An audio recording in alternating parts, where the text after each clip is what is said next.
Hello, sound check, hello. Hello, sound check, hello. Hello, sound check, hello. Hello, hello, sound check, hello. This is a test. This is a test. This is a test. Test. Hello, sound check, hello. Hello, sound check, hello. Hello, sound check, hello. Hello, sound check, hello. Hello, sound check, hello. Hello, sound check, hello. Hello, sound check, hello. Hello, sound check, hello. Hello, sound check. I cannot hear.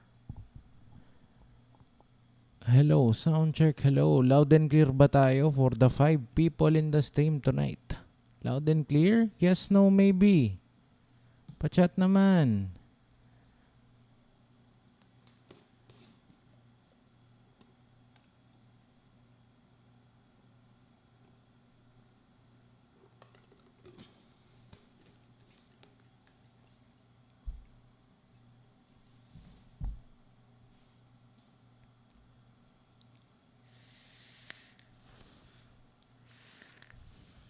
Hello, sound check, hello. Hello, sound check, hello.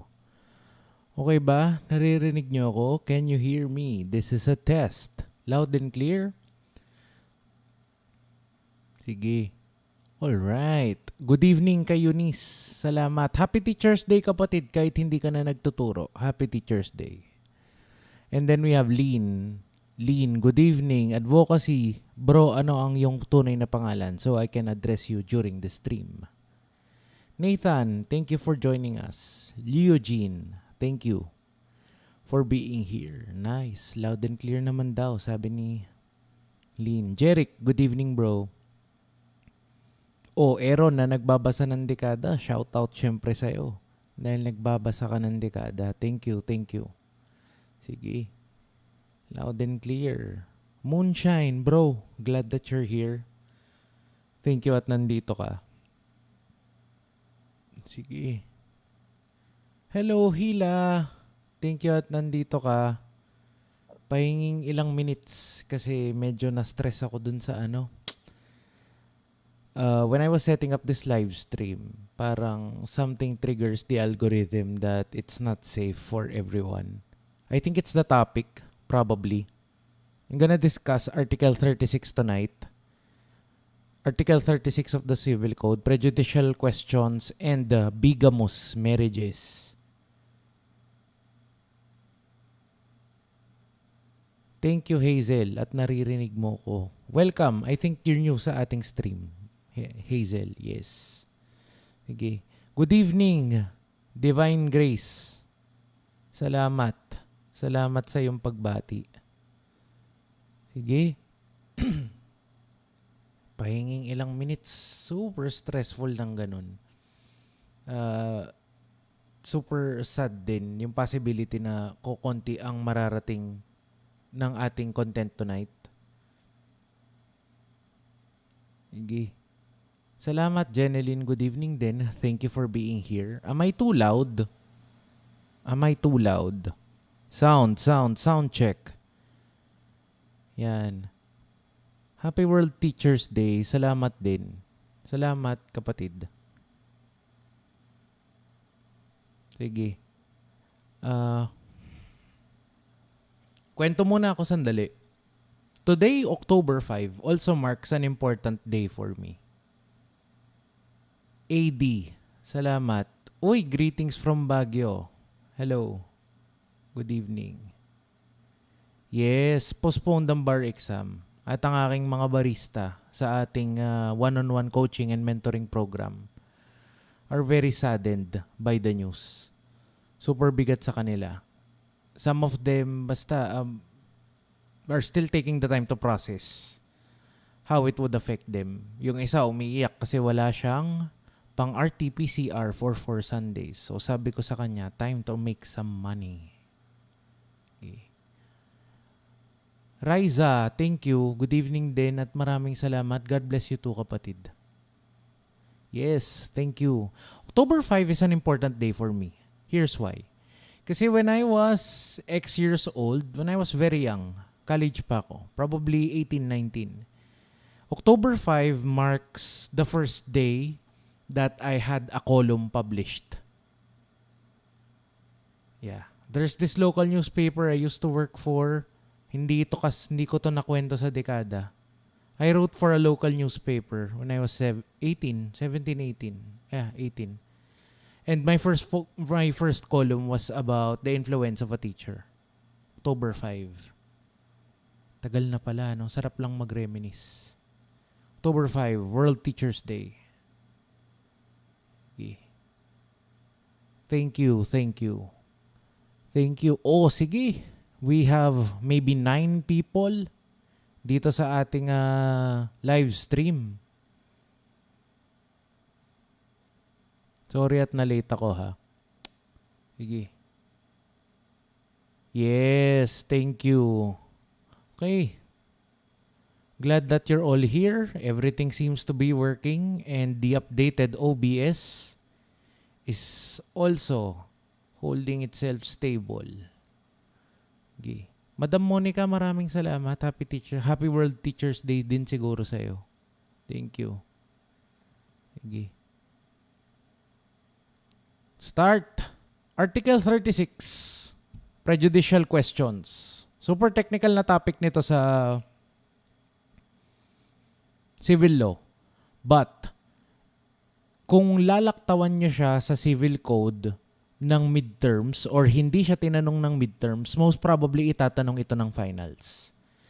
Kahit pahapyawan nyo lang ito pagdating sa finals, itatanong siya.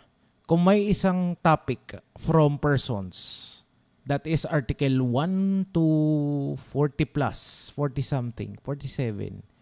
Ang pinakamalakas maka-throwback, ang hinuhugutan nila ng tanong, Article 36. Prejudicial questions. And later on, I'll show you why. It's a very technical topic.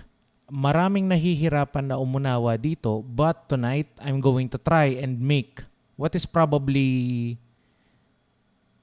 a very comprehensive understanding of Article 36. So bear with me. Medyo technical to, pero babagalan ko. I hope all of you, the 4, maybe 9 people in this call, ay nandito. 9 people sa ating live stream. I hope you all learn something tonight. Sige. First of all, let's do some shoutouts. Pangalanan natin ang mga people who made me smile lately. Number 1, yung lahat ng nag-comment and well-wishers when I was sick last Friday. I'm feeling all better now. Still not 100%, but very close to it. Close enough that I can give you something that you might use. Hindi man sa persons, kundi sa criminal procedure, sa PJQ. Throwback din pala to. Magkikita ulit kayo ng PJQ pagdating sa Rule 111 when you get to your criminal procedure. Sige. Shoutouts, syempre, kay Sheila Lynn Rivera, Tim Dultra, at si Hila Estos, and Angeline Olegario. These people, ang mga unang bumati sa akin ng Happy World Teachers Day at Happy Teachers Day. And to a certain extent, napaisip ako nung una nila akong binati. I'm very happy kasi I've always thought of myself as a cartoon from the internet. I've never thought of myself as a teacher. These 4 people are all part of the one-on-one coaching and mentoring program, and they're slowly but surely developing into some of the best and brightest law students I have ever encountered. I hope you guys keep on improving. Siyempre. Thank you rin sa members ng Batch 4 ng ating Mac class. Kay Mengulyo, Arian Mengulyo, Caps Lock, my slowest student. Sige. Mengulyo is my slowest student kasi she is still stuck in the kalokohan that is grad school. So, she's slow kasi wala pa siya sa law school. I hope she catches up and continues to improve as a bidel. Ayun lang. Kay Nikita Basog, kay Miss Abulencia, at kay Madam Cherry Carlos, maraming salamat sa inyong pagbati sa akin ng Happy Teachers Day. Napaisip talaga ako sa inyo. And also, to Random messages that I never expected today. Jelly Jane Iroy. Ana Tormis Bernas. Thank you, kapatid. Kay J. Lord De Vera, I hope I spelled your name right. Kay Tiffany Garcia, at syempre kay Miss Bertudan, na medyo maluha-luha nung aming mock class. Maraming salamat sa inyo.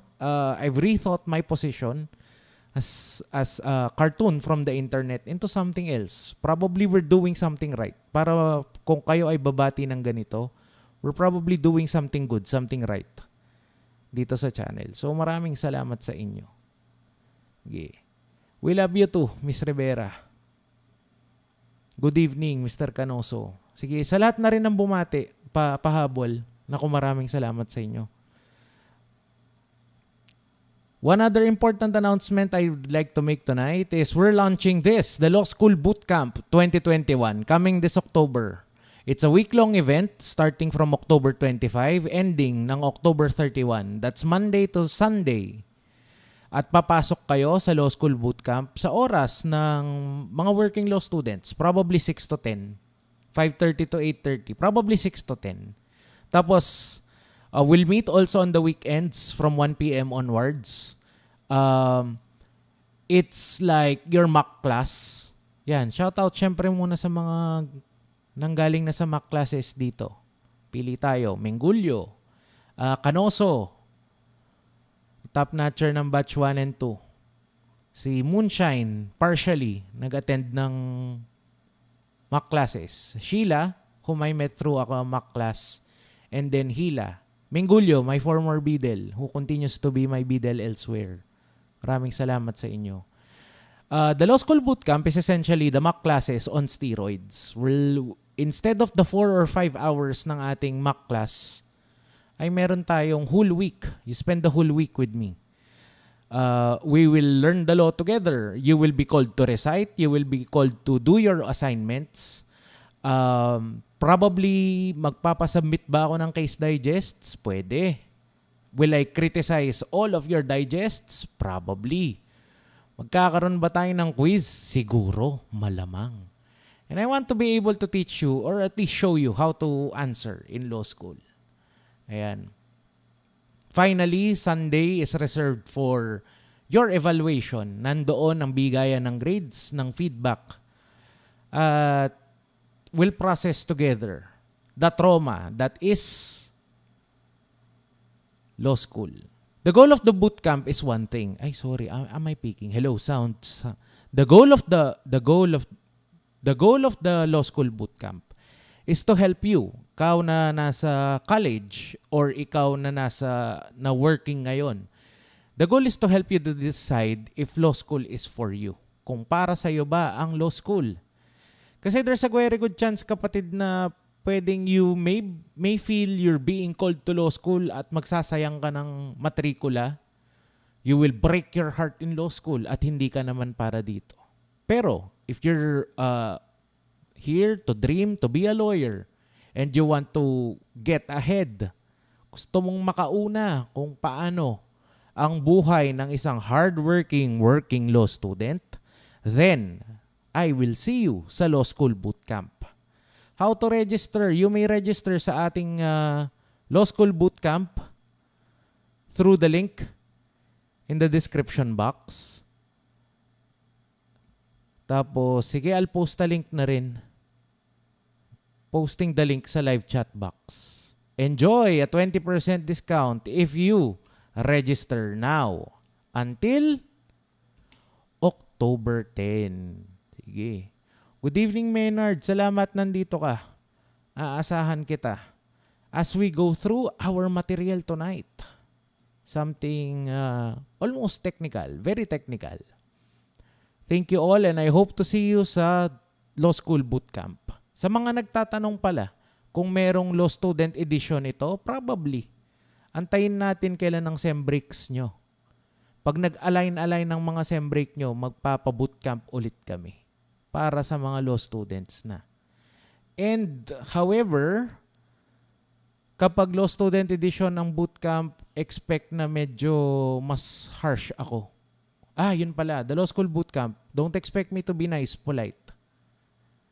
My job is to terrorize. I mean to teach the class. So, salamat ulit sa lahat ng bumati ng Happy Teacher's Day. Sige. Pwede bang sa fellowship na lang sumali? Naku, that's a separate activity. Fellowship ulit tayo. Sige.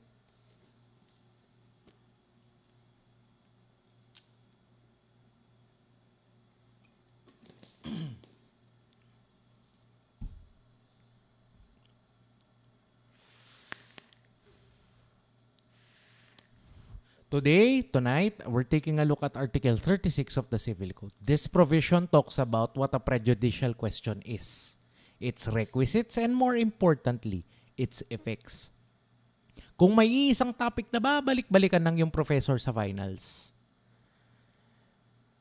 ito ay ang Article 36. Kung may isang malaking problem sa inyong prelims at midterms, dito at dito manggagaling ang tanong. Shoutout kay Hila na sadyang nagugulumihanan pa rin pagdating sa PJQ. Sana kapatid, after ng lesson na ito, ikaw ay medyo mas maliwanagan na. Malaki ang kalituhan na nanggagaling mula sa PJQ o sa prejudicial questions. Hindi mo man ito maiintindihan, sabi ng mga prof, sa persons, ay magkikita naman kayo ulit sa Crim Pro at Remedial Law Review. Parang turuan na lang kung saan. Ay, good question itong kay Vince and Jeneline. Abangan natin, baka meron tayong Law School edition sa bootcamp. Ano ang coverage ng bootcamp? Malalaman yan 24 hours before the camp starts. Sige. Magkikita kayo sa Crim Pro at RemRev. Ang problema sa ganitong approach is that there was this one professor I've had na pagdating sa REM ay sinabi na hindi ko na to i-discuss, so hindi na natin to aaralin kasi natakil niya na to sa persons. Buti na lang, yung persons ko ay binugbog kami pagdating sa PJQ. Hindi man kami binugbog sa klase, sa quiz at sa exam kami tinamaan. By the end of this lesson, you should be able to, number 1, define a prejudicial question, its requisites and its effects. 2, identify specific instances where a prejudicial question applies. 3, demonstrate where prejudicial questions do not apply. If you're watching with your Codal right now, I encourage you to open your Codals to Article 36 of the Civil Code. Article 36 of the Civil Code provides that prejudicial questions which must be decided before any criminal prosecution may be instituted or may proceed shall be governed by rules of court which the Supreme Court shall promulgate and which shall not be in conflict with the provisions of this code. Excuse me. When you think about it, kapatid, parang wala namang masyadong malinamnam sa provision ng Article 36. It only tells us that prejudicial questions, PJQ for short, are questions that have to be decided before any criminal prosecution may be instituted or may proceed. Ibig sabihin lang, kapatid, na ang prejudicial questions ay pwedeng mag-block ng mga criminal cases, or if the criminal case has already been filed, the same has to be suspended. Nagre-reklamo si Ms. Mengulyo sa ating slides. Di alisin natin. Let's just do me. Yan. Let's just do me. Actually, yung slides na yun ay para sa mga shoutouts kasi special kayo ngayon. Sige. The second part of Article 36 tells us that prejudicial questions are governed by the rules of court, and it's the Supreme Court's job to make these rules. However, these rules cannot be in conflict with the Civil Code. Sa ating pagbubukas ng rules of court, malalaman natin na merong dalawa. The Supreme Court has actually provided for the rules on PJQs. If you are watching this with your Codal, I invite you to open your Codal to Rule 111 of the Rules of Court. Sino may Codal ng ROC dyan? Rules of Court. Saan tayo? Nasaan dyan ang may PJQ? Sa Rule 111. Tatawag na ako. Kanoso. Where can we find them? Putungan. Yan. Kayo na may Crim Pro. Sagot.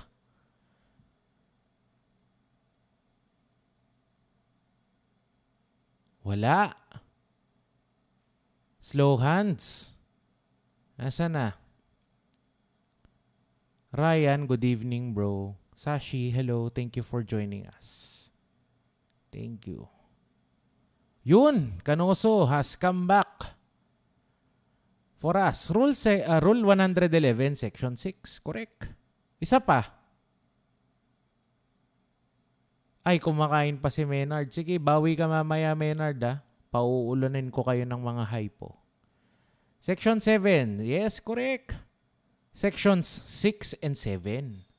Section 6 of Rule 111 says, a petition for suspension of the criminal action based upon the pendency of a prejudicial question in a civil action may be filed in the office of the prosecutor or the court conducting preliminary investigation. When the criminal action has been filed in court for trial, the petition to suspend shall be filed in the same criminal action at any time before the prosecution rests. I hope you're following with your eyes, ha?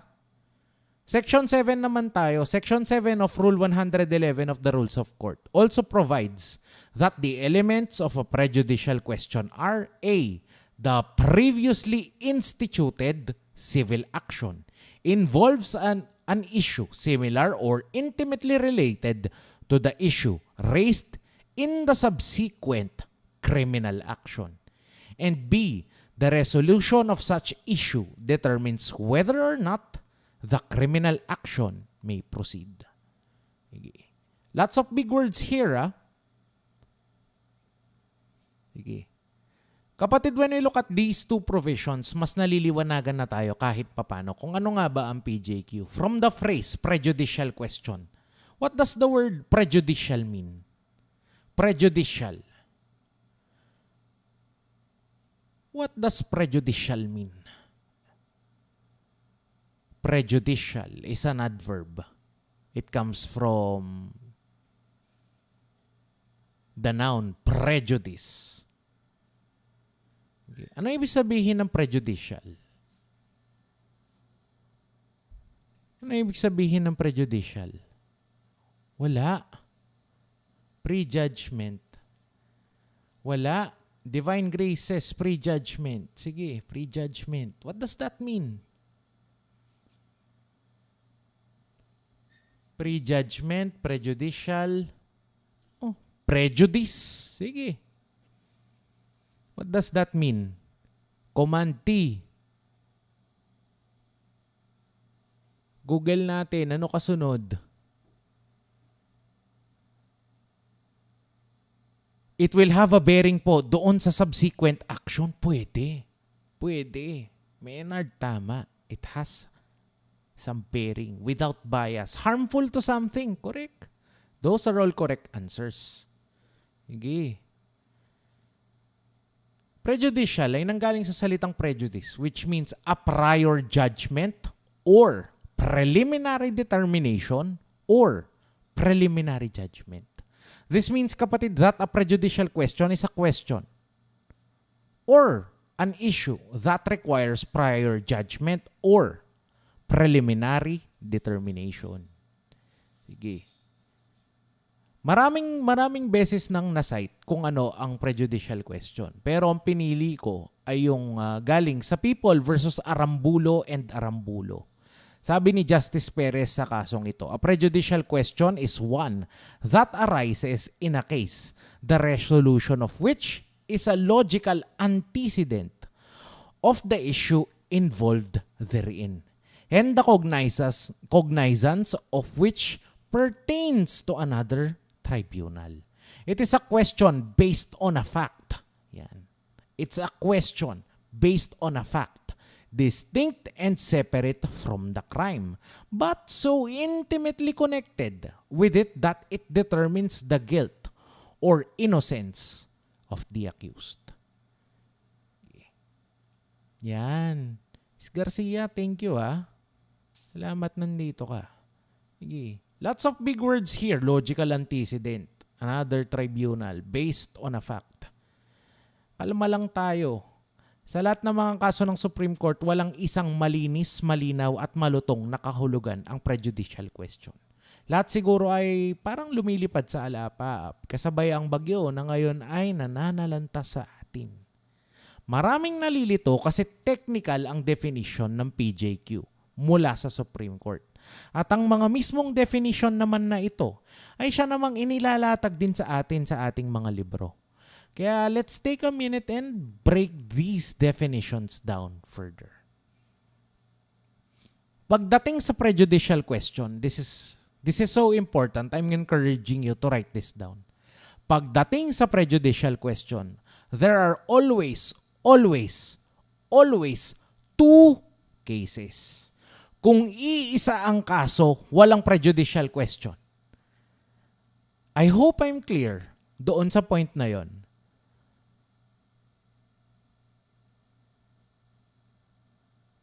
Yes? No? Maybe? Yes, no, maybe. Is that clear? Clear ba yon? Kapatid, malinaw ba sa ating lahat yon? Pagdating sa PJQ, there are always two cases. Kung iisa ang kaso, walang PJQ. Walang PJQ kapag iisa lang ang kaso. What these definitions of a prejudicial question or PJQ are telling us, that the decision in one case necessarily affects the decision in the second case. Sige. Sa ganitong paraan, ang PJQ ay parang kabaligtaran na rin ng independent civil actions. Sa independent civil actions, walang bearing, walang impact kung ano ang magiging decision sa criminal case, sa magiging resulta ng civil case. They can run together, they can run in parallel, and they would have no effect on each other. Yan naman ang tinuturo natin. Na-discuss na natin yan over the past few lessons. Kaya hiwalay na hiwalay talaga ang PJQ. Sige. Thank you. Thank you.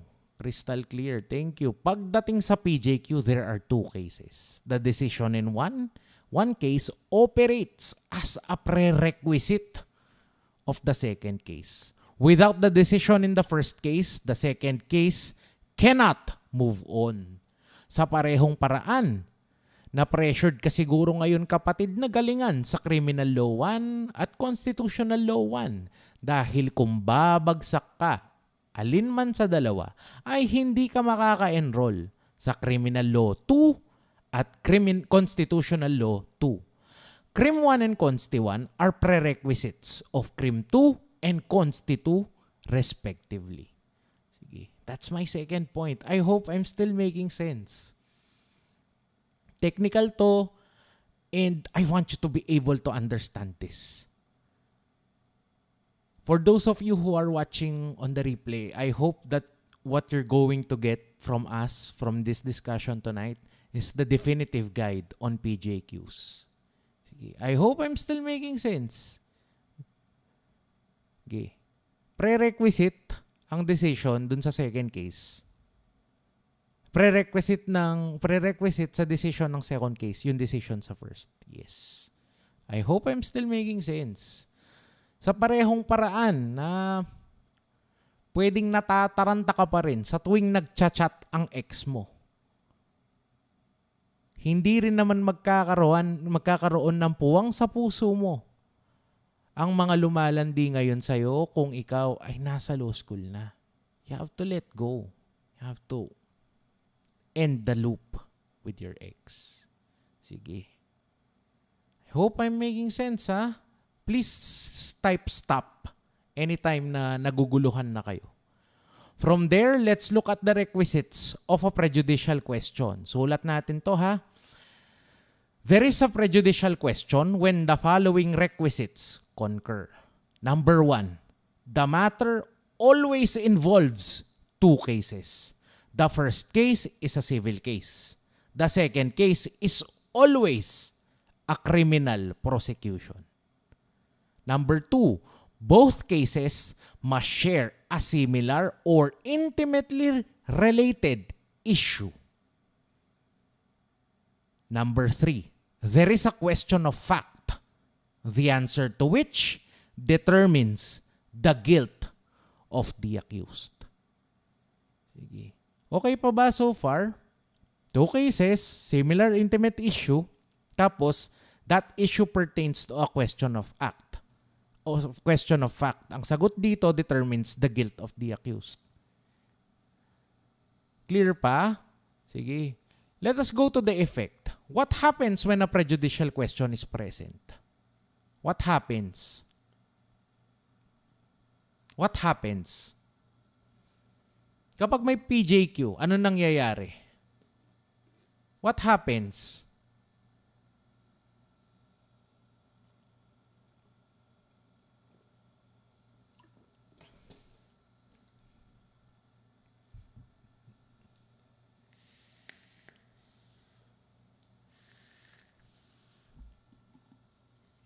Suspended ang criminal case? Question mark. Sasagutin kita, John Ray. Section 7 of Rule 111 tells us that the criminal action has to be suspended. Please take note, hindi ibig sabihin na may PJQ ay auto-dismiss na ang criminal case. Suspended lang siya. Pause lang muna siya.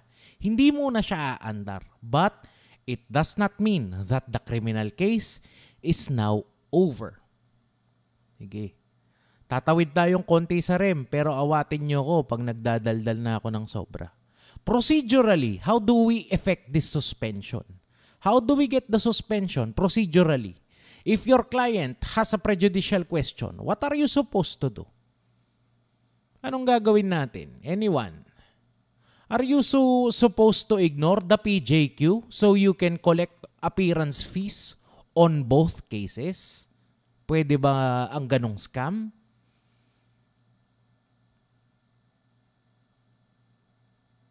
Pwede ba? Motion to suspend? Is it a motion? Is it a motion? Sige.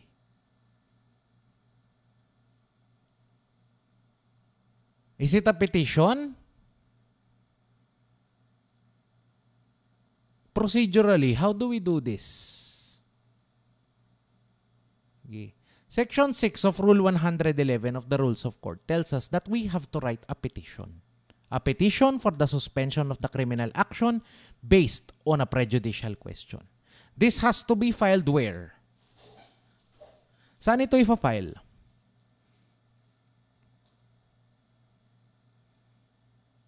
Number 1, the office of the prosecutor who is currently undertaking preliminary investigation. Number 2, the court conducting the preliminary investigation. Number 3, the court where the criminal action has been filed for trial. Sige. The same rule tells us that the deadline for the filing of the petition for suspension of the criminal action is at any time before the prosecution rests its case. Hindi ko na to i-explain ha. Kasi baka maligaw na tayo kung kwentuhang rem na to at uumagahin tayo.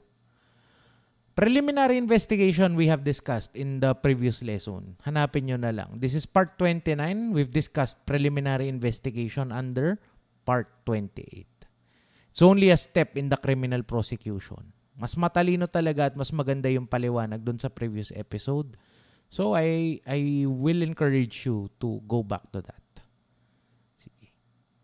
Finally, why do we have this rule on prejudicial questions? Bakit kailangan na may suspension pa ng criminal case? Why? Anyone who would like to guess? Bakit tayo may rule on PJQ?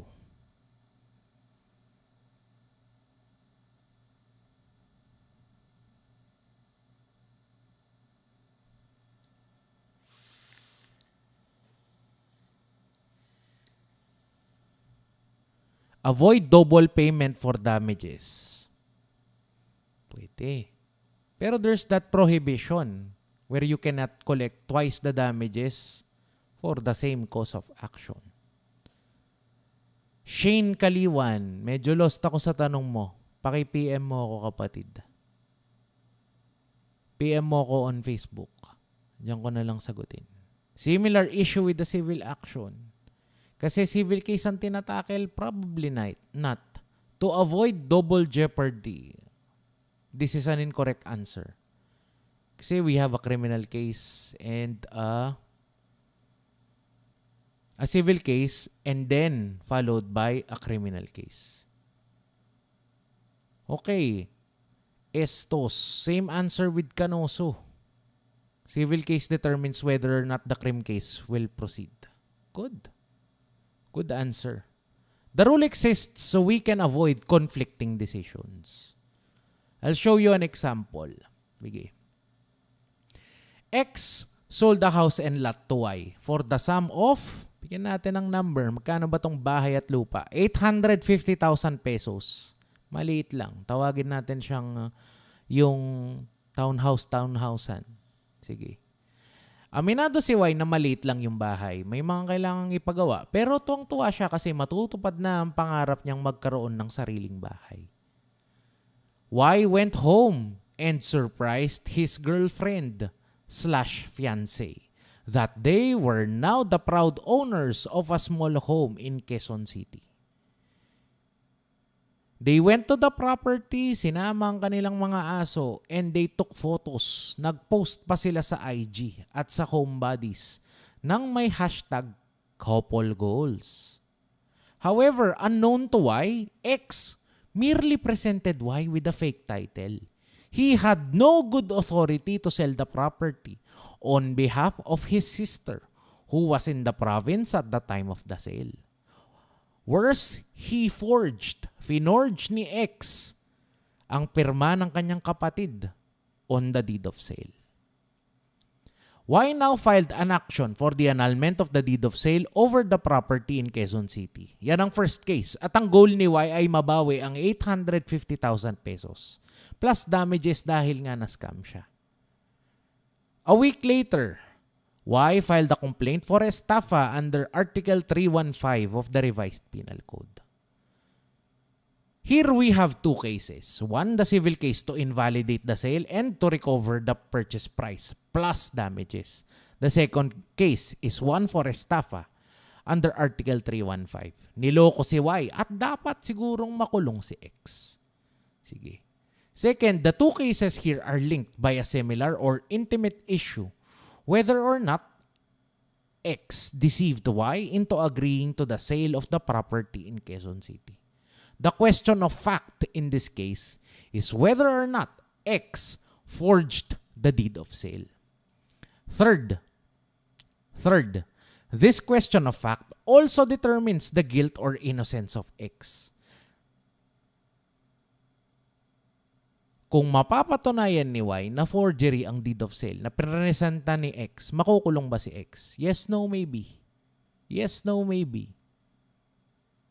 Kung mapapatunayan ni Y na forgery yung deed of sale na binigay sa kanya ni X, makukulong ba si X? Yes, no, maybe. Yes, no, maybe. Yes, no, yes. Yes. Assume natin na napatunayan nga ni X. Proof ni Y. Proof beyond reasonable doubt. Yes, makukulong siya. The practical effect now, kapatid, is to suspend the criminal action for estafa. Imagine, kapatid, for a moment, if we did not have this rule, kung walang Article 36, walang Section 6 and 7 ng Rule 111, we could be in a very, very awkward situation where X does not have to pay for the 850,000 pesos plus damages, pero may possibility na pwede siyang makulong and suffer the penalty for estafa. That is why we have this rule, to avoid any potential conflicting decisions. Pero dahil meron tayong Article 36 of the Civil Code, the criminal case for estafa has to be suspended, post, or left hanging while the civil case is running. Sige. Okay. Kung ikaw kapatid ay nagmamadali, I completely understand. This would be all you would ever need to understand the bare essentials, the very basics of Article 36 and Section 6 and 7 of Rule 111.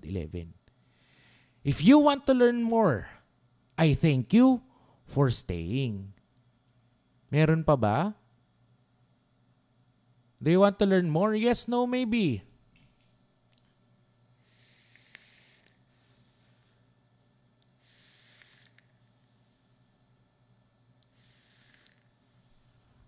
Sige, meron ng isang nag-yes. Di yes, tuloy na natin to.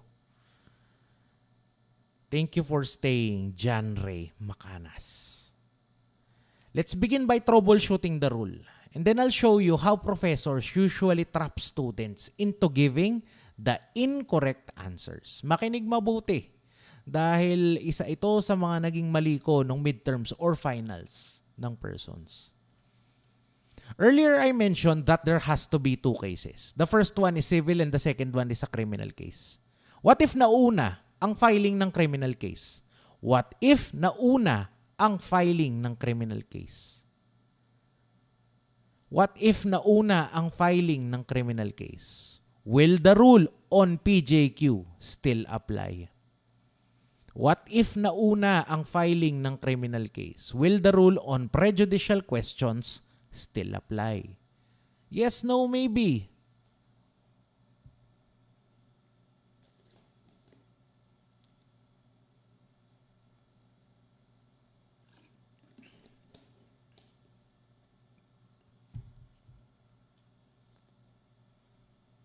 Yes, no, maybe. What if nauna yung criminal case?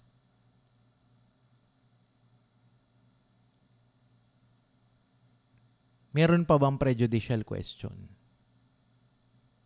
Depends on what? Sige, hila.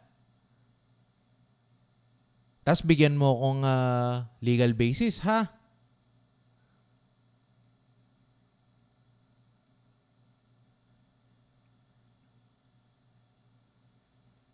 Oh, what is your basis, hila?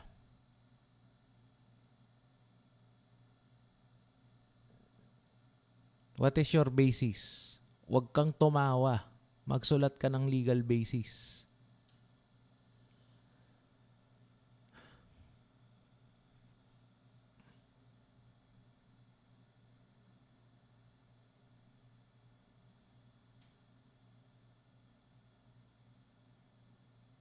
Sige. The answer, kapatid, is no. Section 7 of Rule 111 tells us the requisites of a prejudicial question. By express provision of the law, bukas ng kaudal, one of the elements of a prejudicial question is a previously instituted civil action. If the criminal action comes first, then the rule on prejudicial questions will not apply.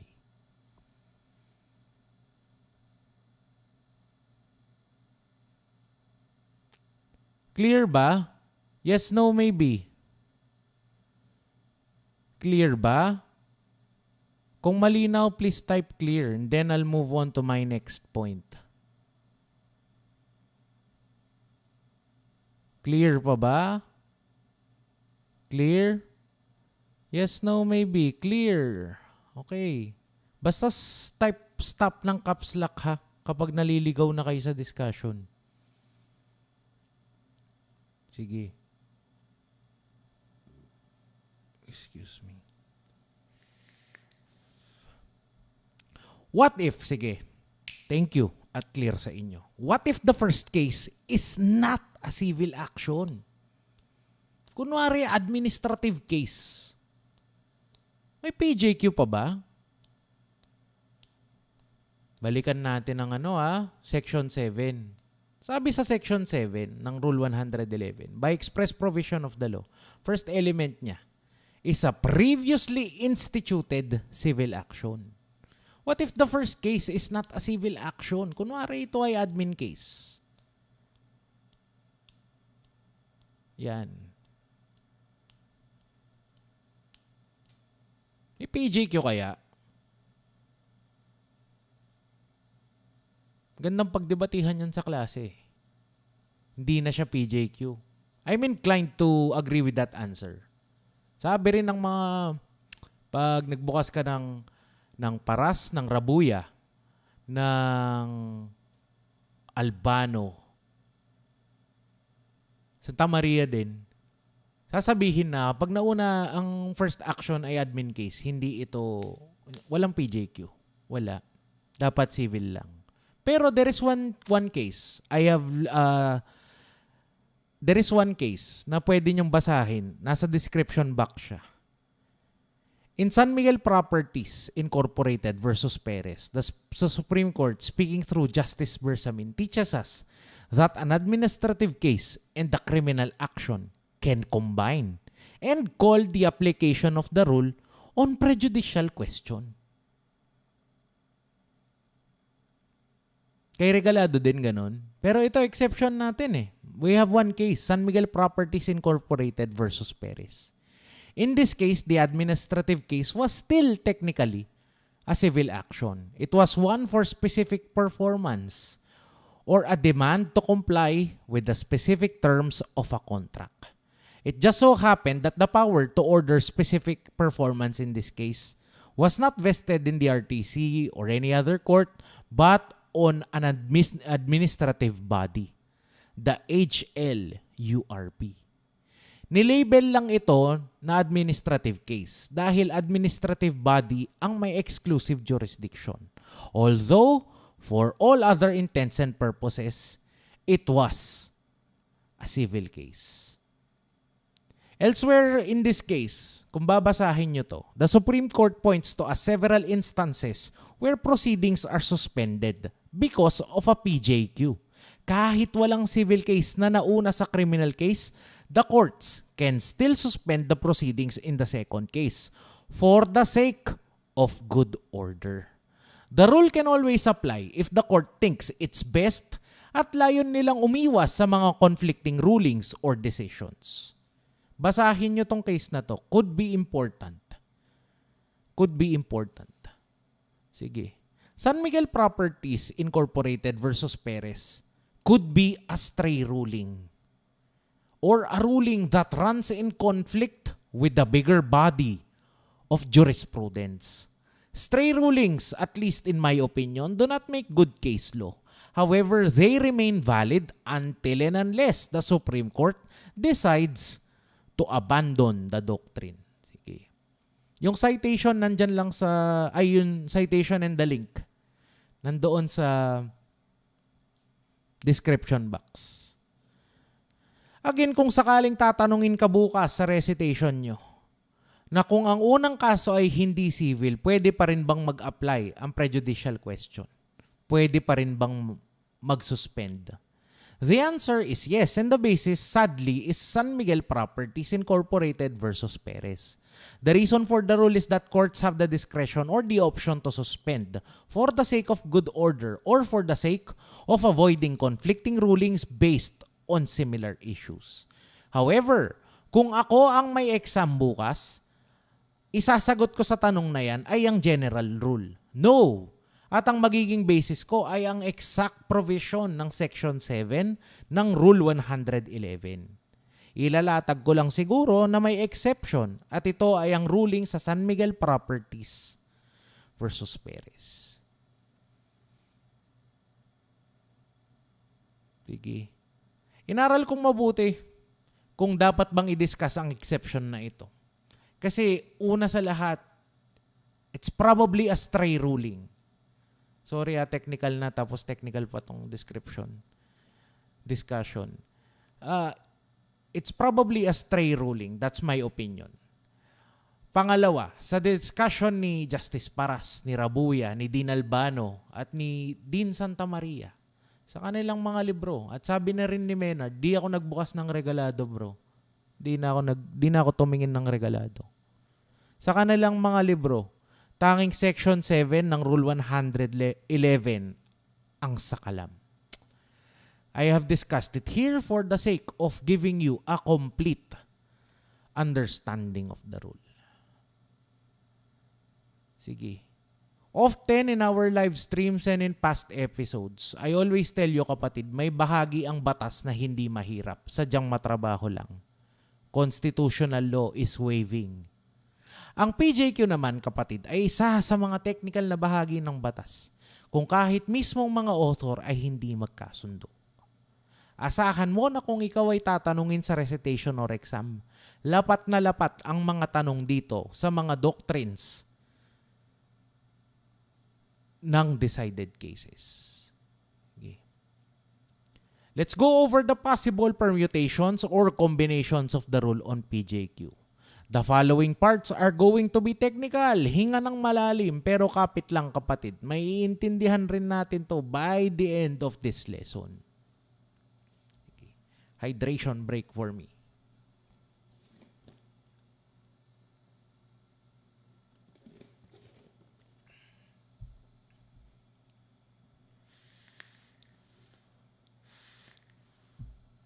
Karaniwang combo ng mga tanong sa prejudicial question ay isang kaso ng nullity of marriage, yan ang civil case, at ang criminal case naman ay ang karaniwang combo nito? Siyempre, bigamy.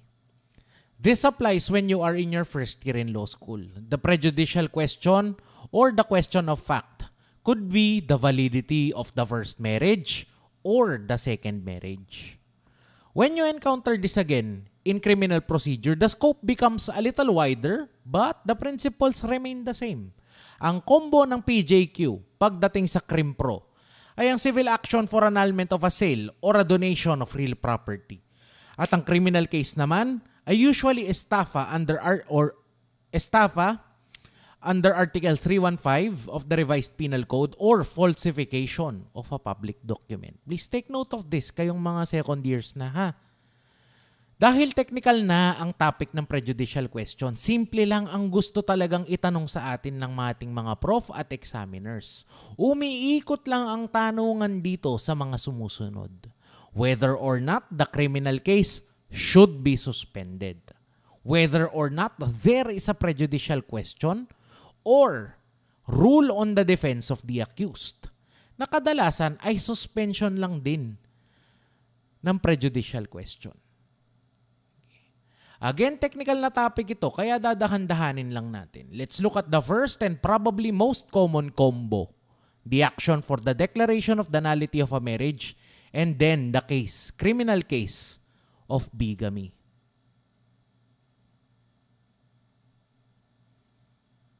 Yes. What is bigamy? Bigamy. What is bigamy? May gising pa ba tayo? May gising pa ba sa ating live studio audience of maybe 9 people? What is bigamy? May sariling chapter to sa RPC. The crime of bigamy, going through marriage while already married, pwede. 2 marriages, pwede. Pwede yan. Pasok dyan ang bigamy. 2 marriages with 2 spouses. Siguro to divine grace. Okay. Article 349, very good. Paulo. Can you all open your codals to Article 3499 of the Revised Penal Code? Exempted si Canoso kasi memorize niya to eh.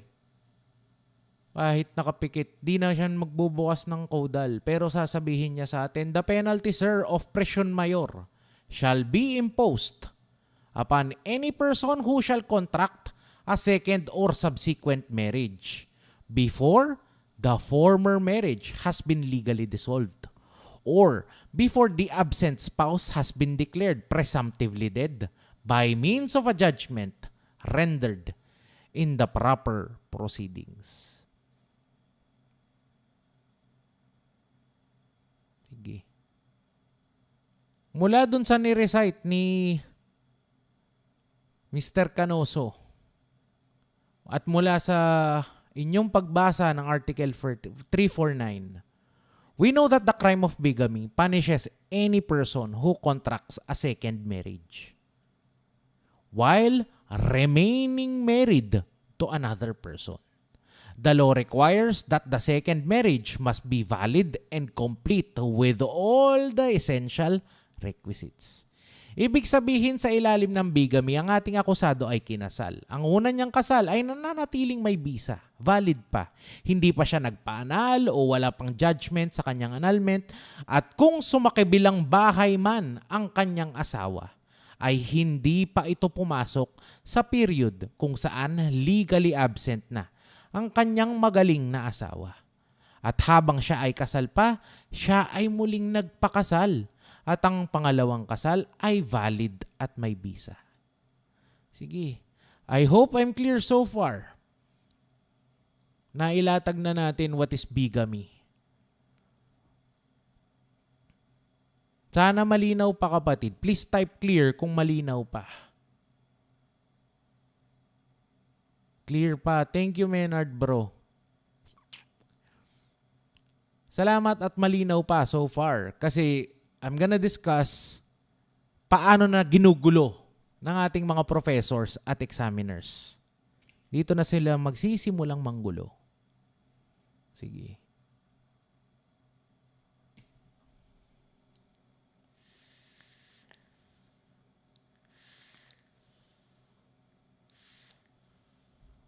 Sige.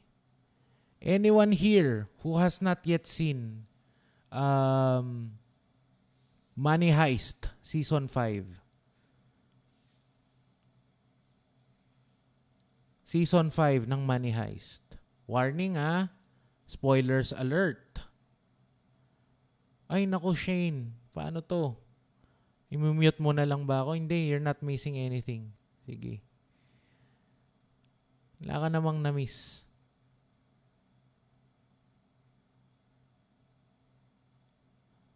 Thank you, hindi mo pa napanood ever. Thank you. Sige. Warning here be spoilers. Pero wala naman ako masyadong i-spoil dito. I'm just gonna use their names. Sige. Let's look at a few practice problems. Sulat sa papel para mas ma-appreciate nyo yung facts. Kinasal si Berlin kay Tatiana.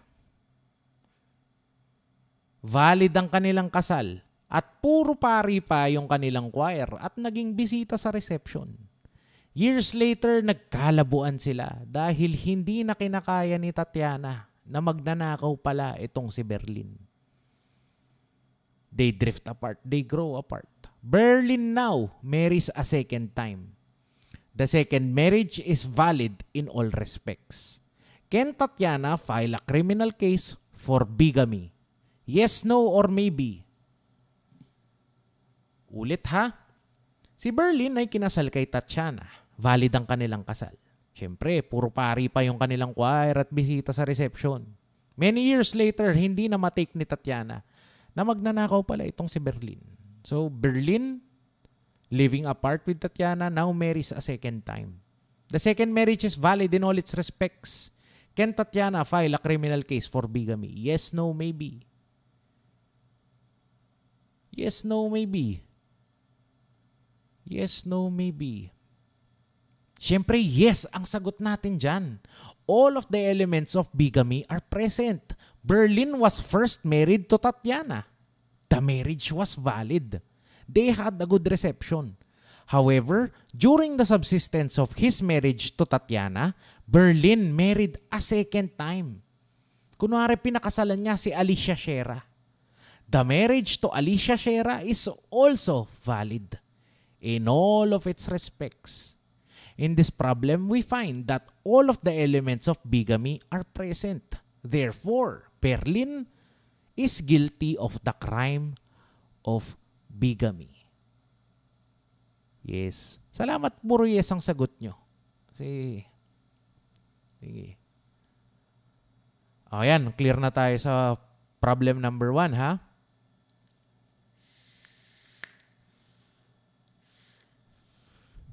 Let's look at problem number 2. Berlin and Tatiana, sila ulit. Berlin married Tatiana. They had a beautiful wedding and the priests who officiated their wedding were also the choir and the musicians during the reception. However, weeks after their honeymoon, Tatiana found out that Berlin was bisexual. She saw Berlin making out with kunwari si Palermo. Kunwari lang si Palermo. Huwag niyo akong pagbibintangan na nagsuspoilers ako, ha? Tatiana saw Berlin and Palermo na make out lang. Tatiana was shocked with what she saw. She filed an action for the declaration of the nullity of her marriage to Berlin. During the pendency of this action, Berlin reconnected with an old flame, ang kanyang ex, ang kanyang high school jowa, who turns out to be Alicia Shera. Berlin and Alicia Shera got married months later. While the action for annulment was pending, Berlin's marriage with Alicia is valid in all of its respects. Noong malaman ni Tatiana ang ginawa ni Berlin, syempre nagalit siya. Lampas pa sa level ng galit ni Miss Abulencia. Dito ba siya? Abulencia, are you here? And Tatiana filed an action for bigamy. Okay? Okay so far? After ng kanilang kasal, nahuli ni Tatiana na bisexual pala itong si Berlin. Naghiwalay sila. Okay. Nag-file siya ng declaration ng nullity of her marriage to Berlin. Pero habang pending ito, si Berlin naman ay nagpakasal kay Alicia Shera. While the action was for annulment was pending. Tapos nag-file na rin dahil galit na galit talaga si Tatiana. Lampas pa sa level ng galit ni Abulencia. Ore ka, dito ka ba? Sige. Tatiana filed an action for bigamy. First question, is there a prejudicial question in this problem? Meron ba tayong PJQ? Yes, no, or maybe?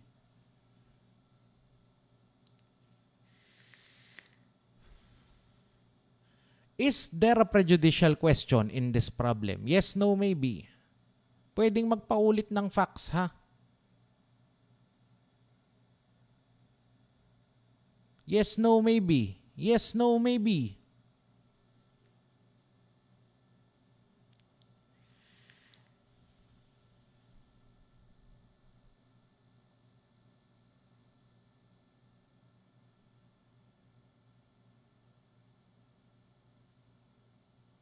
Do we have a prejudicial question in this problem? Yes, no, maybe.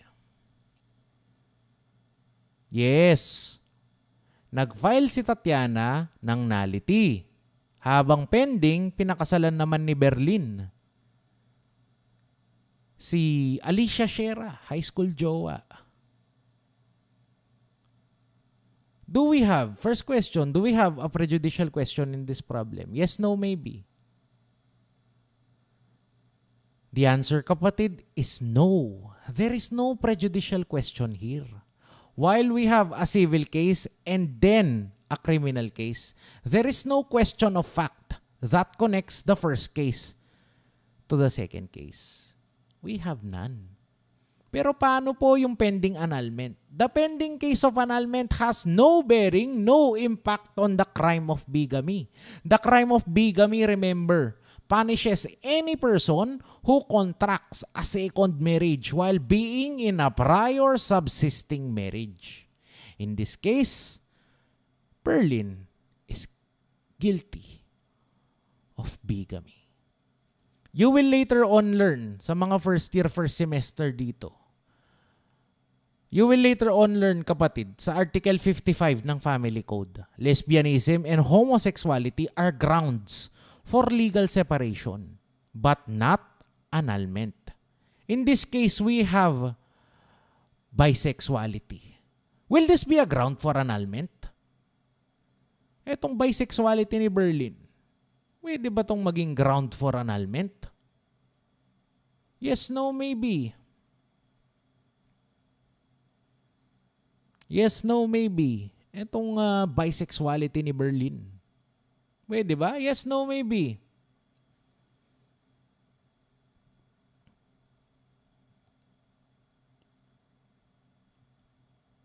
Yes, no, maybe. Daming yes. Marami ring no. Ito hila. The answer, kapatid, is not relevant. Nothing, and I do mean nothing, can erase the fact that Berlin married Shera while she was still married to Tatiana. The crime of bigamy specifically punishes people like him who marry for a second time while being in a valid marriage. Okay.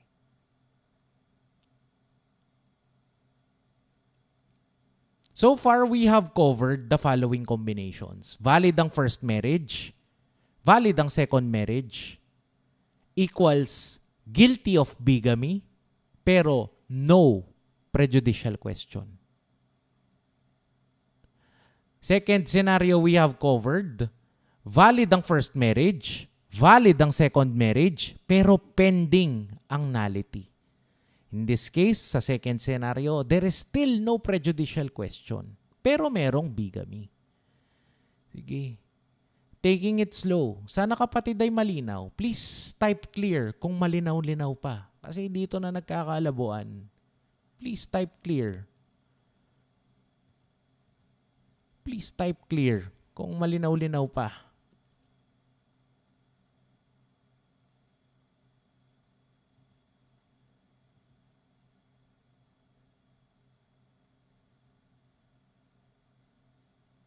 Mamaya, Irene, sagutin natin to, ha.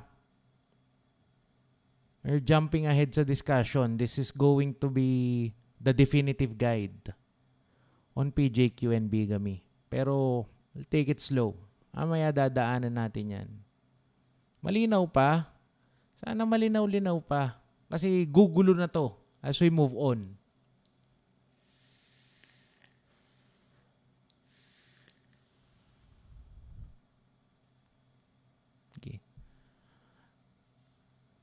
Yes. Irene, itanong mo ulit mamaya yan, ha? Kasi ang focus muna natin, PJQ Article 36. Tanong mo ulit mamaya yan. Sana clear pa. Sige, let's do another example. Berlin and Tatiana were validly married. They had a wonderful reception. And the priests who officiated the wedding were also the guests and singers at the reception. A few years later, their relationship soured. They parted ways and never heard of each other again. Berlin later on met Alicia Shera. They fell madly in love and they were in a big hurry to get married. They were in such a big hurry that they did not get a marriage license. They lived together as husband and wife. Until one day, Tatiana reappeared into the life of Berlin. Kasama ngayon ni Tatiana ang isang batang hawig na hawig ni Berlin.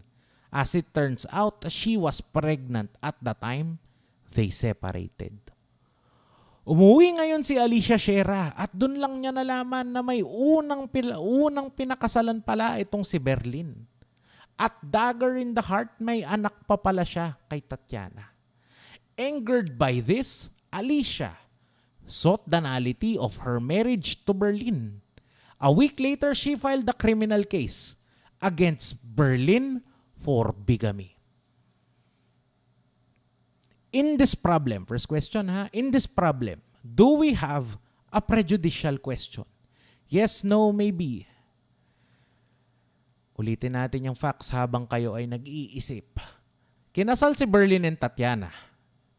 Tapos naghiwalay sila. At the time na maghiwalay sila, hindi alam ni Berlin na buntis pala si Tatiana. Nung naghiwalay sila, Berlin met Alicia Shera. Nagpakasal sila, nagmamadali sila, walang marriage license. Tapos one day, Tatiana decided to reappear in the life of Berlin. Kasama niya ang isang bata na hawig ni Berlin. Nag-file si Alicia, una ng nullity.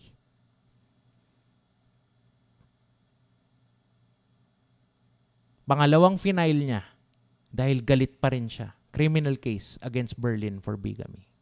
First question, do we have a prejudicial question here? Yes, no, maybe. Yes, no, maybe. Yes, no, maybe. Sige. Yes, no, maybe. Meron ba? Meron? Yes, no, maybe. Sige. Yes, no, maybe. Meron ba? In this problem, the first requisite is present. Sige, we have a civil case, ang annulment na final ni Alicia laban kay Berlin. The second case is a criminal case. And it's one for bigamy against Berlin. Second requisite, check natin. Both cases, are they connected? Both cases, yes, are connected by a similar or intimately related issue. They are bound together by a question of fact.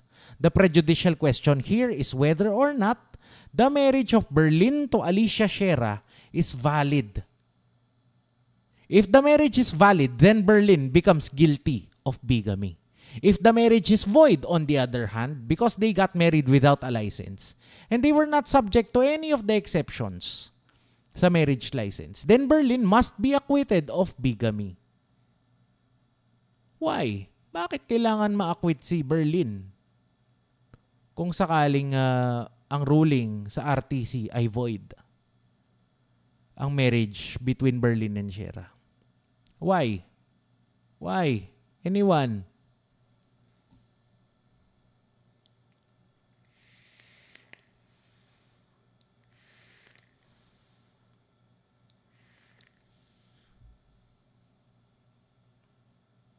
In this case, meron na tayong PJQ. Sana clear na tayo doon. Kasi unang requisite, shoot na tayo. May civil case tapos followed by a criminal case. And then there is one issue. Ang validity ng marriage between Berlin and Alicia. Kung valid yung marriage, guilty si Berlin ng bigamy. Kung void ang marriage, kasi nga wala silang marriage license and they were not subject to the exceptions, Berlin has to be acquitted. Why? Why? Why? Interesting answers. Sabi ni Menard, kasi po di valid yung prior marriage. Sabi ni Canoso, because there is no subsequent marriage to speak of.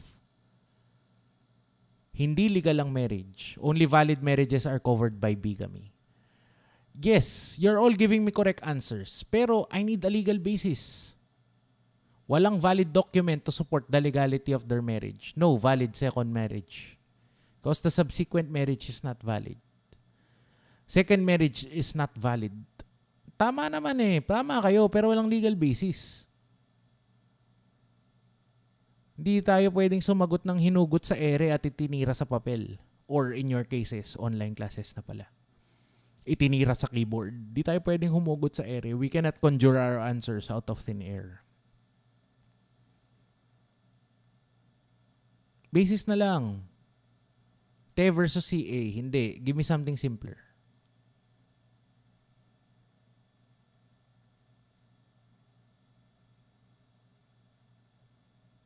Give me something simpler. Let's go back to 349. Ano ba sinabi ng Article 349? Sige. RPC. The most important element of bigamy is that the second marriage must be valid. If the second marriage is void ab initio, then there is no second marriage to speak of. Therefore, if the second marriage is void ab initio, Berlin cannot be guilty of bigamy. Kulang kasi ang elements. Yan. Nabul ni Canoso. Tama. Correct.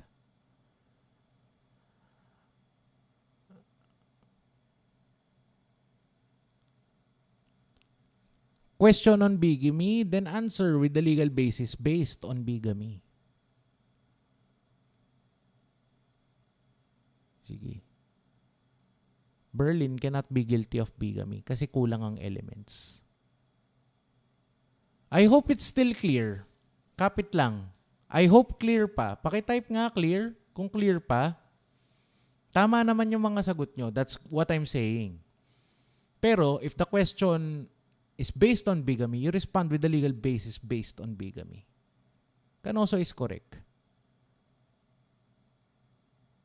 I hope I'm still clear. Pakitype nga clear. Naku, si Canoso lang din ang nagsabi ng clear. Alam niyo naman ang prinsipyo ko sa buhay, no student left behind. Kung naguguluhan kayo, show me where and I'll walk you back.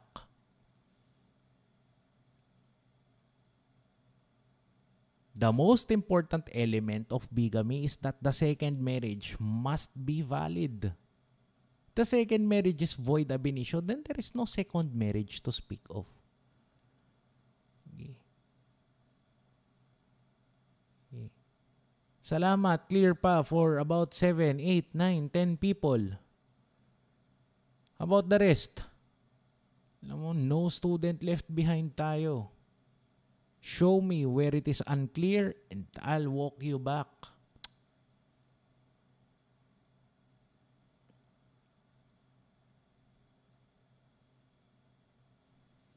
Sige. Follow-up question sa problem na yon. Thank you at clear pa. Thank you. Mga first time magsulat, si Den, si Raymond, si Benji, welcome sa ating live stream. Diyan pala kayo. Yan. Sige. If there is a prejudicial question, procedurally, what can Berlin do? No, pwedeng gawin ni Berlin kung meron ngang PJQ. What can he do? What can he do? What can Berlin do?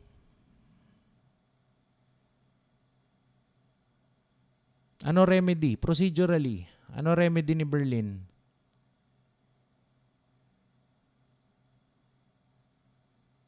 Section 7, 6.7, article ng Rule 111. Yes, correct. File a petition for suspension of the criminal case for bigamy. Tama, Mr. Putungan. Saan ifa-file to ni Berlin? Where will Berlin file this? Sige. Saan ifa-file ito ni Berlin?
Sige. Saan kaya ito ifa-file ni Berlin procedurally?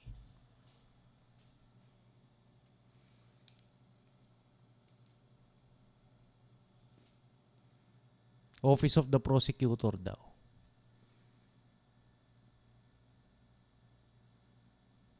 Why? Pwede ba sa court? May instance ba na pwedeng idiretso ito ni Berlin sa court?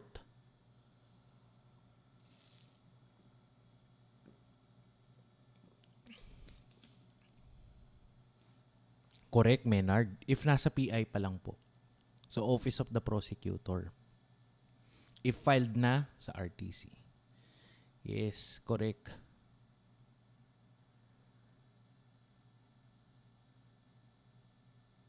But diretso tayo sa prosecutor. The penalty for bigamy is what? What is the penalty for bigamy? Just trying to connect the dots here. What's the penalty for bigamy? More than 4 to 1, correct. Yun na. O bigyan nyo na lang ako ng number dito. No penalty ng ano? Penalty ng bigamy. Penalty na lang. Tapos move on na tayo. No penalty. Kanoso, huwag ka magpanggap. Isagot mo yan. 6 years, 1 day to 12 years. Correct. Correct. Sige. The basis is Section 1 of Rule 112 ng Rules of Court.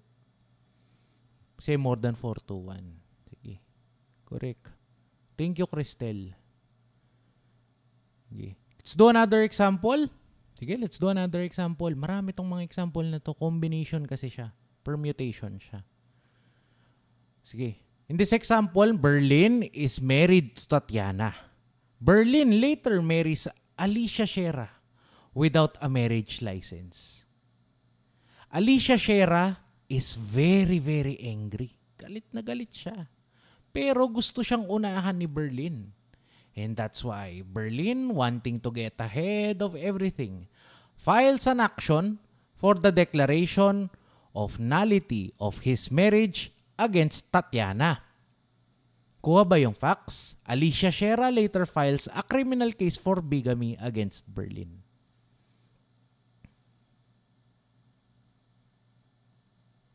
Ulitin natin yung facts.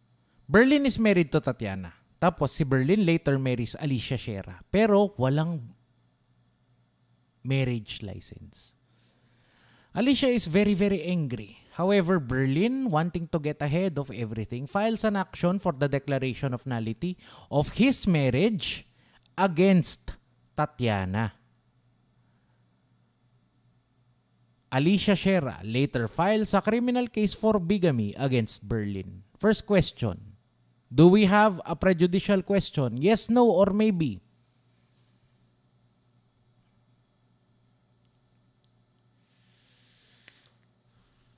Do we have a prejudicial question? Yes, no, maybe?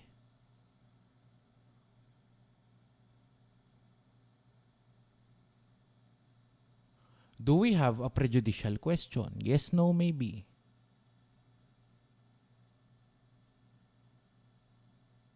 No daw, sabi ni Jigs. No din daw, sabi ni Hila. At paulit ng facts. Sige. Berlin is married to Tatiana.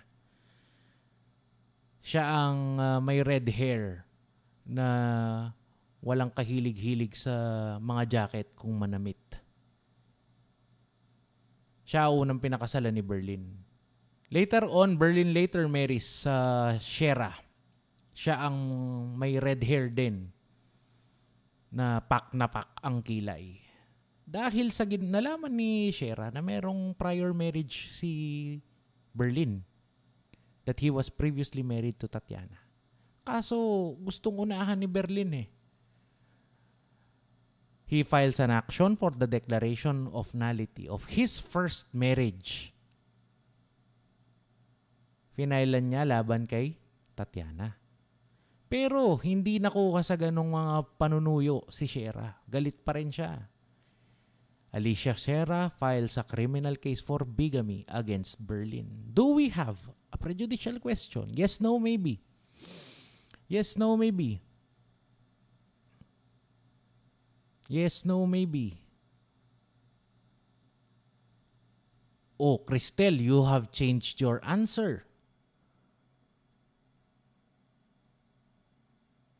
Yes, no, maybe. Do we have a prejudicial question? Do we have a prejudicial question? Let's look at the first requisite. Here we have two cases. One civil case. Ang annulment na final ni Berlin, tigas ng mukha eh, no? Siya pa talaga nag-file. Second, criminal case for bigamy na galing kay Shera. We have one civil case and then a criminal case. Meron ba tayong prejudicial question? First requisite natin, ha? May civil case. Galing kay Berlin. Kapal ng muka. Tapos, sinundan ito ng bigamy. Mula kay Shera. Si Berlin ang pinapaanal niya, yung unang kasal niya kay Tatiana, ha? Unang kasal kay Tatiana, ha? Ang pinapaanal niya. Based dyan. Andyan ba yung first requisite? Let me change the question. Daming nalilito eh. Pasok sa first requisite, correct?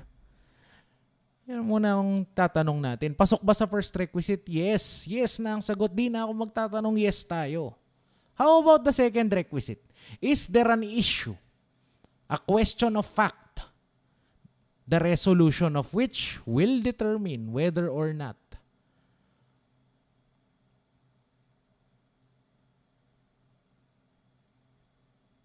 Berlin is guilty.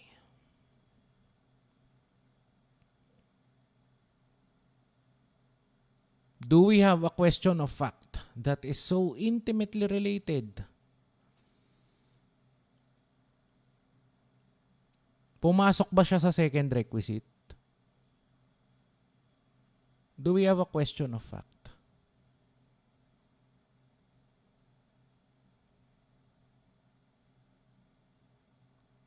The answer, kapatid, is none.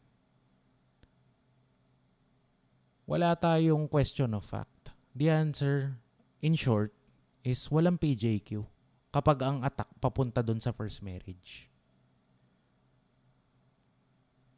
Whatever decision Berlin gets from his annulment will never ever erase the fact that he was married to Tatiana at the time he married Shera.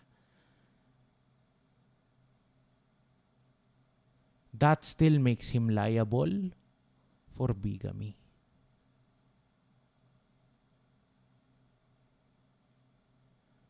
Sige. What if baligtad? What if si Berlin ang nag-file ng annulment? Pero this time, ang ina-attack niya yung validity ng marriage niya kay Alicia Shera. He is now attacking the validity of his second marriage on the ground of lack of marriage license. During the pendency of this case, Alicia filed a criminal case for bigamy. Do we now have a prejudicial question? Again, ulitin natin yung facts.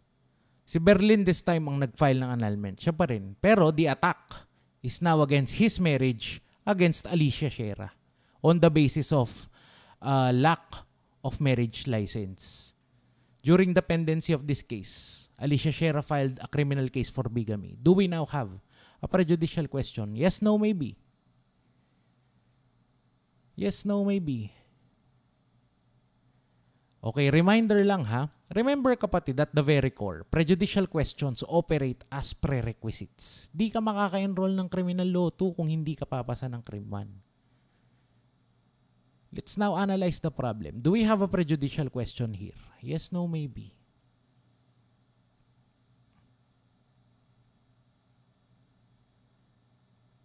The answer, kapatid, is yes. We have a prejudicial question dito sa problem na to. The first case here is a civil case for nullity of marriage. It does not matter who filed it. The second case is a criminal case for bigamy. The next requisite, is it present? Yes, it is present. The civil case for annulment is bound to the criminal case because they share one important issue. They are bound together by a question of fact. The prejudicial question here, kagaya nung halimbawa kanina, is whether or not Berlin's marriage to Alicia Shera is valid. If it is not valid, then Berlin walks. He is acquitted because the elements of bigamy are not complete. The crime of bigamy always requires that the second marriage be valid. If it is not valid, then there is no bigamy. For us to determine whether or not Berlin is guilty of bigamy, we have to first resolve the prerequisite or prejudicial question of whether or not the second marriage is valid.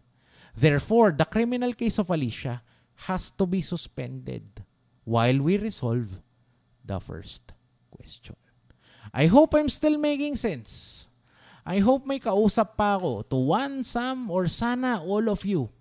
I hope all of you are getting this conversation.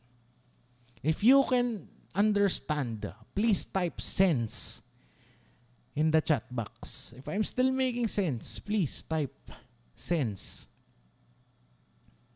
sa chat box.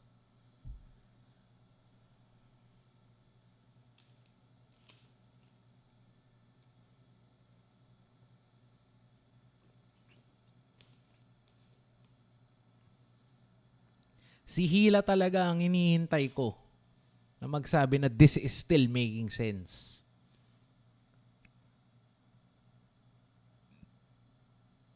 Thank you, Hila. Sige. Sana all of you here can understand so far. Here's what we've covered so far. Marriage 1 is valid. Marriage 2 is valid. Therefore, Berlin is guilty of bigamy. That's the first. Second scenario. Marriage 1 is valid. Marriage 2 is valid. But there is an attack on marriage 1. There is still no PJQ and Berlin is still guilty of bigamy. Third scenario. Marriage 1 is valid. Marriage 2 is void. There is an attack on marriage 1. In this case, there is still no PJQ and Berlin is still guilty of bigamy. Sige. Fourth scenario. Marriage 1 is valid. Marriage 2 is void. And there is an attack on marriage 2. Now we have a PJQ because bigamy requires that the second marriage is always valid. Sige. I wish I could be doing this nang nakaharap kayo sa nasa isang kwarto lang tayo at meron akong whiteboard marker. Mas madali itong isulat sa board versus what I'm sharing with you now. Mas madaling ma-visualize kung gagawan nyo to ng table. Sadly, we have no way for us to write on a whiteboard right now. Sige. Under the last permutation or combination, it does not matter who raises the question of the validity of the second marriage. Every husband and every wife is naturally interested in that status of his or her marriage. Tatiana can file the complaint for bigamy. She can also assail the validity of the second marriage to Alicia. Alicia Shera can also file the complaint for bigamy. Pwedeng siya rin ang magpaanal kay Berlin dahil niloko siya at gusto niyang iwan ng tuluyan. Wakasan na natin ng tuluyan ang relasyon natin. Relasyon nila ni Berlin. Sige. Berlin also can challenge the validity of the second marriage to Alicia Shera. He can always claim that the second marriage was void ab initio or void from the very beginning because of any reason, gaya ng lack of marriage license. Invalid ang marriage license or that Alicia Shera was a minor at the time of their marriage. Any reason will do. Excuse me. Any reason will do. Except, and I need you to take note of this exception, any reason will do on behalf of Berlin. Any reason can be an attack on the second marriage. And he can walk away, possibly walk away from bigamy. Except, there is one exception. And I need you to take note of this. Except, on the ground that the second marriage was bigamous. Any reason will do, except on the ground that the second marriage was bigamous.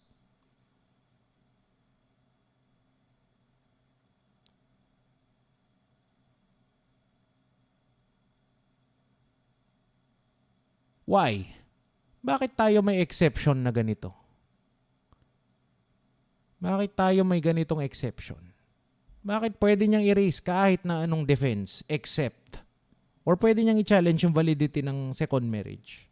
Lahat ng grounds available except bigamy or claiming that the second marriage was bigamous. Bakit may exception dito? Pahingi ng isang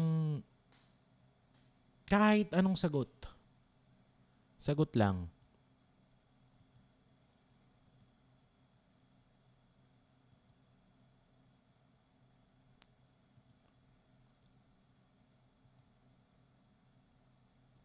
Bakit tayo what's the reason behind the exception?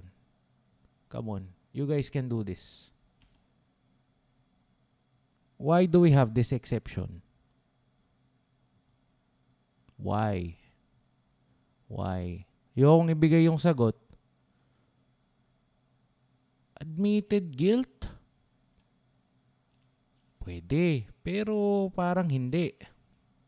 Bakit tayo may... Malapit ka na, Hila.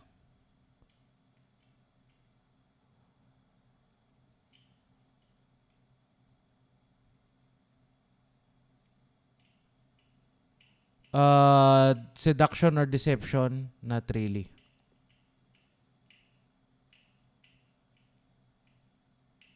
That is the issue on the criminal case. Pwede. Pwede. Pero looking for the doctrine. Looking for the doctrine. I'm sure nakita nyo na to. Kayo na nasa second year onwards. Nakita nyo na to eh.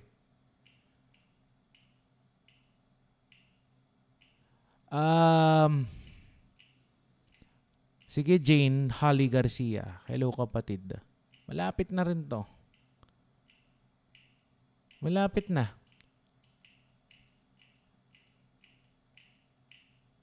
Sige na. Malapit na tayo.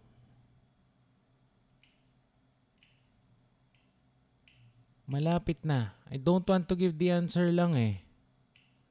Oh, he who comes to court siguro to. He who comes into equity must come with clean hands. Pwede. Pwede, Miss Ramos. Vitiated consent? Ito ang tanong. Berlin can challenge the validity of the second marriage to Alicia Sierra. He can always claim that the second marriage was void ab initio or void from the very beginning. Because of any reason, gaya ng ito sa problem na to specifically, lack of marriage license or invalid ang marriage license or that Alicia Sierra was a minor at the time of their marriage. The spouse, sige, the accused can attack the validity ng second marriage on any ground except, any reason will do, except on the ground that the second marriage was bigamous.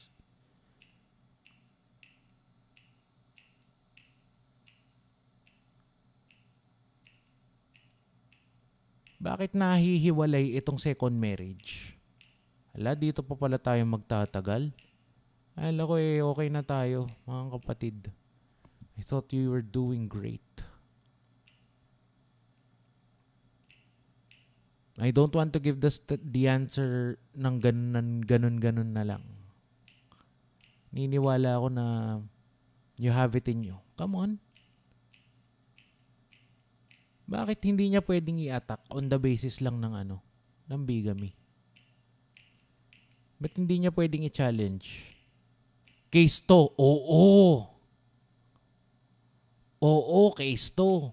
Tama naman, malapit na sa katotohanan tong mga unang sumagot eh. Pero gusto kong marinig yung doctrine.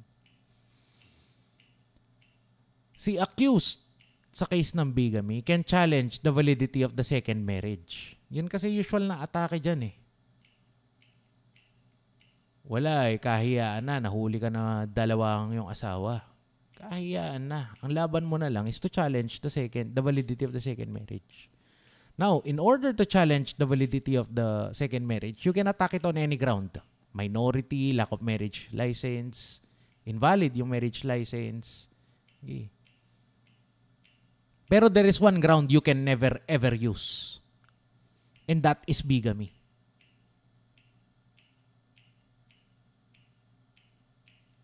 Bakit hindi pwede ang bigamy? Bakit hindi pwede ang bigamy? I will skip this, no? Hindi ko to sasagutin.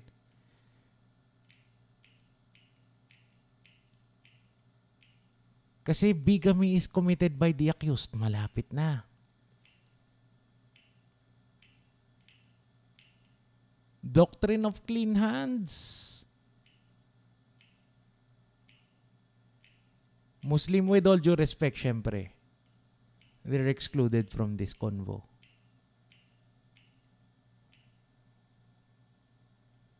Pwede. Malapit na, Mr. Canoso. But not the answer. Hindi siya proper party. But not the answer I'm looking for. Pero tama na to. Lapit-lapit na sa katotohanan. Any other answers? Nakaw. 1 hour and 40 minutes. Parang natutuyuan na ako. Haba-haba pa tong lecture na to. Siguro kung classroom to, 5-minute break na tayo, no? Para makayosi muna kayo. Ay, can I say that on a live stream? I don't think so. Hali, malapit na. Yes, no cause of action. Naku, lumayo tayong konti. O, lalaktawan ko na lang. Lalaktawan ko, yes, no, maybe. You want the answer? Or skip? Tas try nyo sagutan mamaya. Or hindi na. Let's skip it entirely. Very important pa naman to. Has this been asked in the bar? Probably. Has this been asked in an exam? Most definitely is. Yeah. Water break. Tutuyuan na ba ako?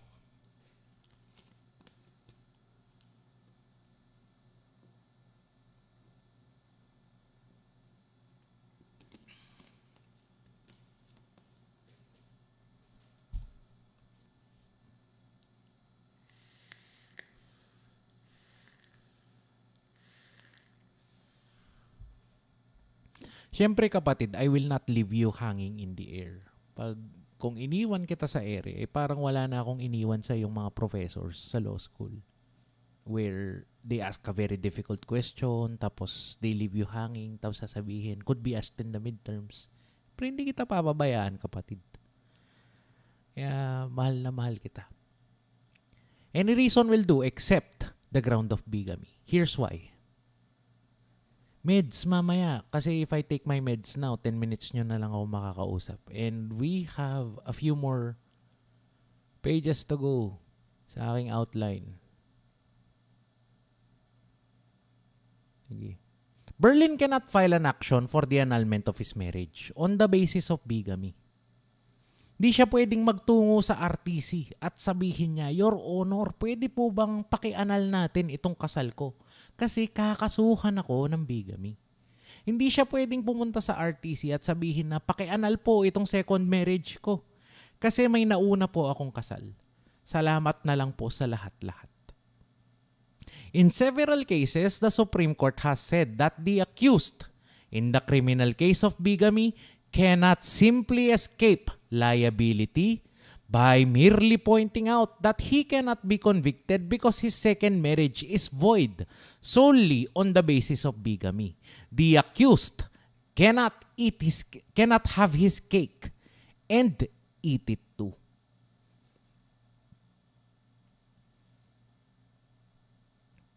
Madami to. Madami na ang nag-cite nito. Teka, bubukas ba tayo? Wag na. Marami to. Gets nyo ba, kapatid? Ba't hindi pwede yung bigamy? Yes, no, maybe. Gets ba? Yes, no, maybe. Cannot have his cake and eat it too. Huwag siyang sakim. Gets ba?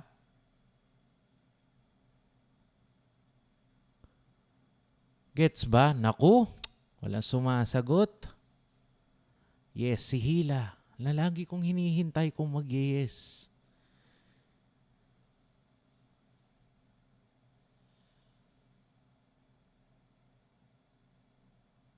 Okay, there are 3 people who have understood the exception. 4 na si Canoso kasi tumawa lang siya. 5. Hello, Jill. 5. Oh, let's walk it. Yes, 6, 7. Nako, not enough people have said yes. Let's walk you back through the decision. Bakit hindi pwede yon? Kasi, kapag pwede mong i-attack ang marriage, pag pwede to ha, let's look at assume natin na wala tong exception. You cannot attack the second marriage solely on the ground of bigamy. Here's why. Kunwari si Berlin, pinakasalan niya si Tatiana. Tapos, pinakasalan niya si Shera. Kung kakasuhan ni Alicia Shera, si Berlin, ng bigamy, hindi pwedeng mag-file si Berlin ng action for the nullity of his marriage to Shera solely on the basis of bigamy. Hindi niya pwedeng sabihin na absuelto po ako dapat kasi bigamous tong second marriage, may una po akong kasal. In effect, kung wala tong rule na to, pwedeng magpakasal si Berlin kay Tatiana, kay Shera, kay Nairobi, kay Tokyo, at tuwing kakasuhan siya ng bigamy, ipo-point lang niya na invalid po ito. Di po ako pwedeng makasuhan ng bigamy. Dahil ang kasal ko kay starting from Shera, Nairobi, Tokyo, lahat po yan ay void. Dahil bigamos sila. Yes! I hope I'm making sense. Second wind, please. Please tell me I'm making sense by typing sense sa chat box.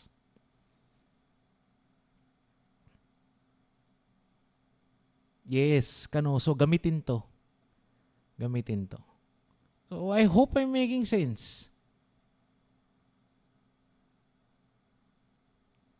And hila esto ses... sense pala yun, typo. Kala ko biglang parang na-lost siya. Naghang siya. Okay. Hindi pwedeng gamitin ang bigamy kasi kapag pwede to, anli na ang pagpapakasal. Pwede niyang pakasalan si Tatiana, si Shera, si Nairobi, at si Tokyo at sabihin, at tuwing kakasuhan siya ng bigamy, alinman sa kanila, pwede lang niyang sabihin na void po ito. Hindi ako pwedeng makulong ng 6 years and 1 day to 12 years. Dahil void ito. Bigamous po siya. May una po akong kasal. He cannot have his cake and eat it too. Yes. Hope I'm clear. I hope I'm clear. Thank you. Sa mga yung big gets, thank you. Moment of aha moment nyo to. So thank you. Again, thank you. Pasensya na kung mahaba at marami at technical tong discussion na to. But for the benefit of those who will be watching on replay, I just want to make a very definitive guide to prejudicial questions. Okay.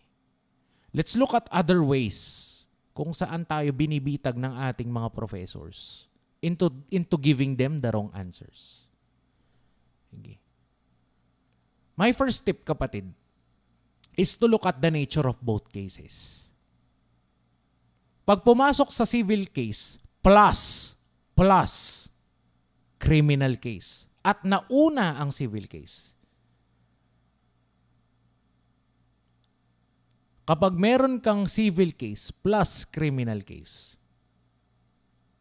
then go back to requisite number 2. Meron bang issue that connects both cases? Is there a question of fact that determines whether or not the accused is guilty? Okay. Yan at yan lang muna yung babantayan nyo. Okay. Let's look at it always from the framework ng ating mga requisites. Okay. Haba na. Anong oras na ba? It's 11:04. Dami ko nang kinakain ng oras sa buhay nyo. Do you want me to continue? Yes, no, maybe. Should we continue? Yes, no, maybe. Yes, no, maybe.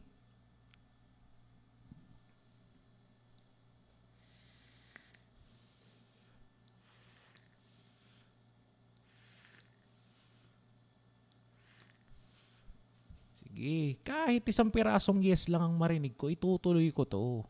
Sige. Sige, thank you for all those who said yes. Si Hila na inaantok na did not say yes. Okay. Let's look at this problem.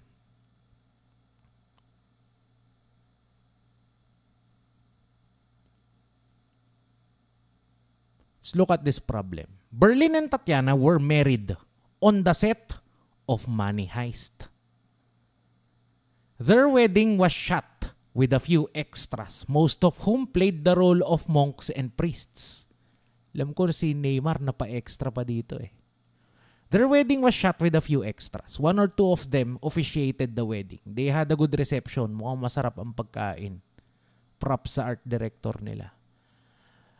Lots of grappa, wine, and dancing. Very beautiful wedding actually. Now, di kinasal sila sa set ng money heist. Yan. Pero, hindi alam ni Tatiana, unknown to Tatiana, Berlin was actually married in real life. May asawa na pala siya sa tunay na buhay. However, Tatiana somewhat felt betrayed. She filed an action for the annulment of her marriage to Berlin and then filed a criminal case for bigamy. Ha? Meron ba tayong prejudicial question? Yes, no, maybe. Ulitin natin yung facts. Kinasal si Berlin and Tatiana sa set ng money heist. I mean, kung anong napanood natin, ganun. Sorry sa mga hindi pa nanood, merong isang kasalan, tapos they hired actors, some of whom played the role of monks and priests. Sa monastery kasi sila kinasal. Sorry, spoilers. One or two of them probably officiated the wedding and they had a good reception. Beautiful reception. Mukhang masarap ang pagkain. Now, unknown to Tatiana, Berlin was actually married in real life. May asawa na pala siya sa tunay na buhay. So, Tatiana somewhat felt betrayed. Nadala siya ng emosyon. She filed an action for the annulment of her marriage to Berlin and then later filed a criminal case for bigamy. Is there a prejudicial question here? Yes, no, maybe. Yes, no, maybe. Yes, no, maybe. Is there a prejudicial question here? Ito, paniwalang-paniwala si Tatiana na napangasawa nga talaga niya si Berlin. Di niya alam or nawala sa isip niya na ito pala ay isang Netflix series lang. Is there a prejudicial question here? Grabe, ang sarap itanong nito sa klase, no? Kung makakita mo yung estudyante, medyo maihi-ihi na hindi na alam ang isasagot. Is there a prejudicial question here? Yes, no, maybe. Let's look at the first requisites muna. We have a civil case and a criminal case. Una, ang civil case. Check ang first requisite.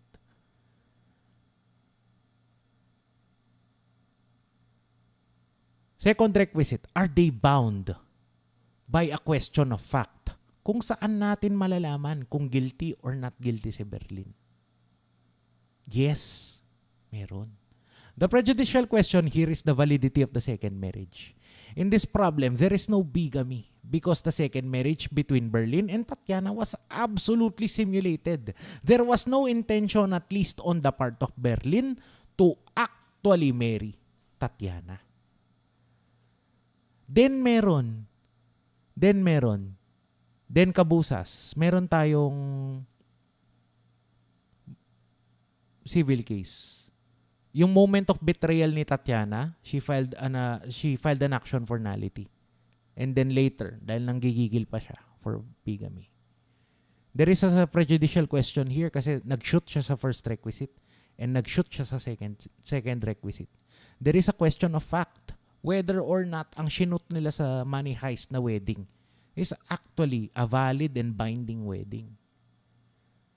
Yan. There is no bigamy because the second marriage between Berlin and Tatiana was absolutely simulated. There was no intention on the part of Berlin to actually marry Tatiana. Not authorized to solemnize the wedding. Naku, Hila, you're answering beyond what is being asked. Let's work on that sa kailan coach. Yes, let's work on that tomorrow, Hila. Sige. What if baligtad yung situation? What if the first marriage was absolutely simulated? Walang kasalalang naganap. Nilandi lang ni Berlin si Tatiana. Different problem na to Babaliktarin lang natin. Guluhin natin para sa mga nagsasabi ng sense at clear. Nilandi ni Berlin sa Tatiana. Pero, sabi ni Tatiana, siya ay, can I say this word? Ma-demonetize tayo. Pero sabi ni Tatiana, virgin pa daw si Tatiana. At naghahanap muna siya ng kasal bago niya ibigay kay Berlin. Dahil dyan, Berlin planned an elaborate scam. Nagpakasal sila kay El Profesor. na kahit papano ay pumayag na ikasal sila. Gumawa sila ng forged marriage contract at gumawa ng forged marriage contract si Berlin sa tulong mismo ni Palermo. After the honeymoon, when Berlin had taken what no man has taken, after Berlin has gone where no man has gone before, Berlin left Tatiana and later on married Alicia Sierra. When Tatiana found out, she sought the annulment of her marriage to Berlin and then filed a case for bigamy laban din kay Berlin. Do we have a prejudicial question? Litin natin yung facts, ha?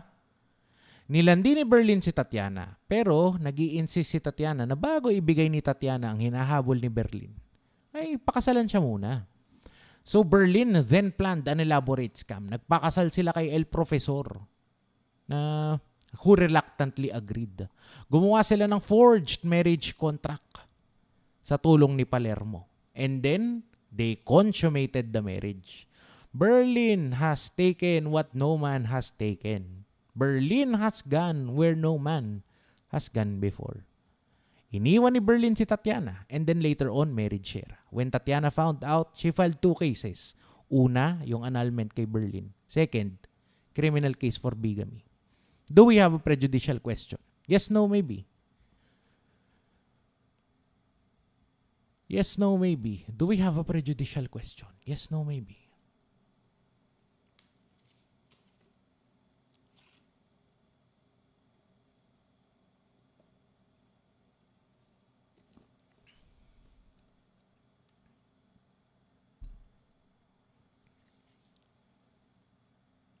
Baka dito kayo nalilito. Kasi nai-split kayo pag ganito yung papunta dito ang problem. Mamaya, balikan natin, ha? Sige. Pumasok ba siya sa first requisite? Are there 2 cases? Yes, no. Siyempre, yes. We have a civil case filed by Tatiana seeking the nullity of her marriage to Berlin. And then a criminal case dahil dapat mabulok sa bilangguan si Berlin for taking something precious to her. First requisite, check. Second, what we do not have, ang nawawala dito ay yung second requisite. There is no issue or question of fact that determines whether or not Berlin should go to jail. It is not important whether or not the first marriage with Tatiana is valid, void, or merely voidable. What the law punishes in the crime of bigamy is that the accused contracts a second marriage while the first marriage is subsisting. Alam ni Berlin na kasal siya kay Tatiana kahit scam niya lang ito. Sige. Clear? Clear ba? Yes. Paki-type kong clear. Paki-type kong clear. Tapos kung hindi clear, balikan natin. Turo nyo saan. Clear ba?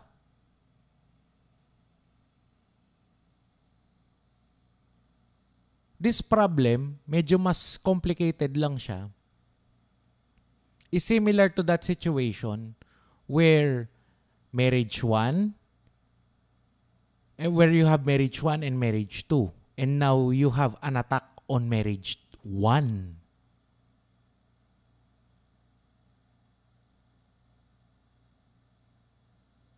There is still no PJQ here.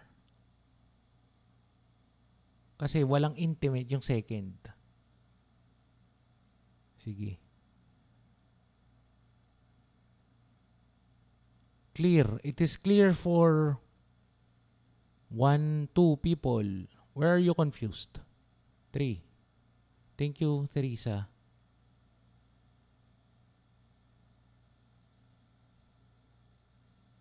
It's clear for 3 people. 4. Thank you, Jill.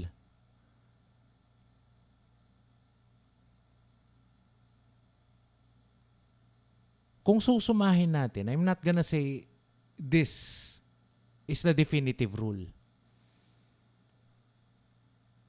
Kapag nag-combine, kadalasan kasi pagdating sa PJQ, ang tanong whether or not may PJQ.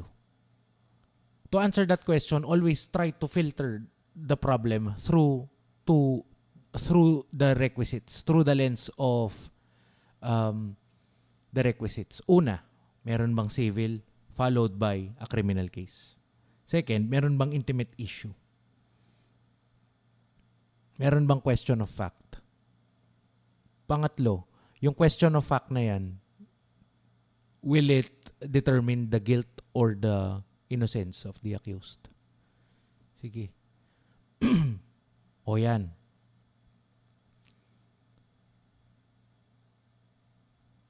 Sige. Very important, please take out your writing materials. This is very important. Kapatid, bihira akong magpasulat, pero isulat nyo to. Ready? Pag ready na with panulat, please type ready sa ating chat box. Pag ready na with panulat, very, very rare akong magpasulat. This is so important that I'm going to tell you, please write this down. Ready. 1, 2, 3, 4. Okay. Let's hear from the rest. 5, 6. Ready. Okay, ready. Elsewhere, in the greater body of jurisprudence on bigamy, meron tayong exceptions. So important. Sa permutation ng mga problems na to, meron lang tayong iilang exceptions. Number 1, Muriga versus People. The link nasa description. Basahin nyo to, Muriga versus People. If no marriage or wedding ceremony took place, then there is no bigamy. Ulitin ko If no marriage or wedding ceremony took place, then there is no bigamy. The simple act of signing a document does not make a couple married. In this case, there was no marriage or wedding ceremony. There was just this one document, they signed it, thinking and believing that they were married. That's the first exception.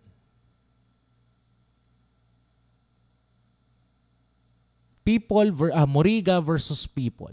Please. Muriga versus People. So important that I've linked that case sa ating description box.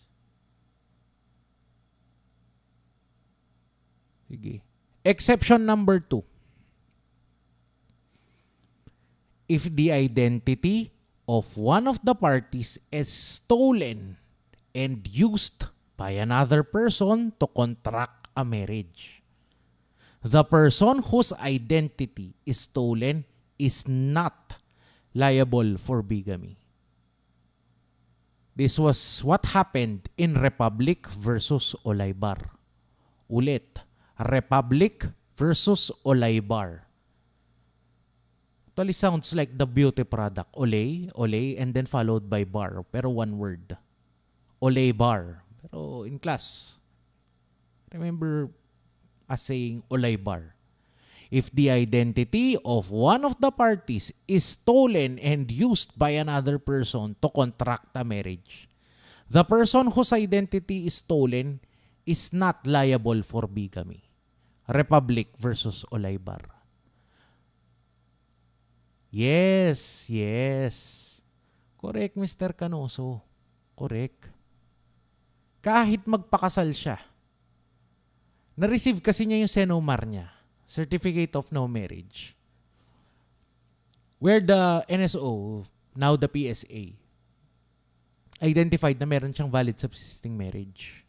Pero her identity here was stolen.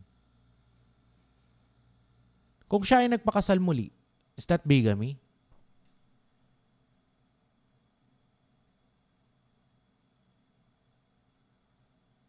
Sabi ng jurisprudence, no. There was no first marriage to speak of. Second, that's number 2. Number 1, si Muriga. Si Muriga nagpalitan lang ng papel, nagpirmahan, thinking it was a valid marriage. Subsequent marriage after that is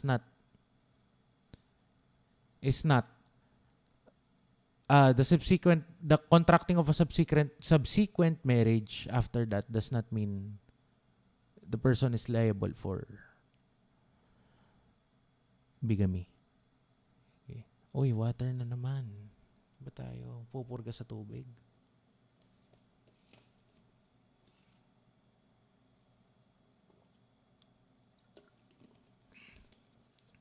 Okay.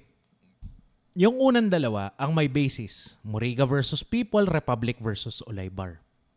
Sila ang may basis. Elsewhere, at ito ay, I think I remember this from Torny Rabuyas class. Ang ibang halimbawa niya na parang lume-level daw sa exceptions, pero walang basis. Una, kapag proxy marriage. Marriage by proxy. Assume natin sa problem na lang ulit. Si Berlin married Tatiana pero via proxy. They married each other via Zoom, FaceTime, Google Meet, wherever. Proxy marriage siya, walang presence.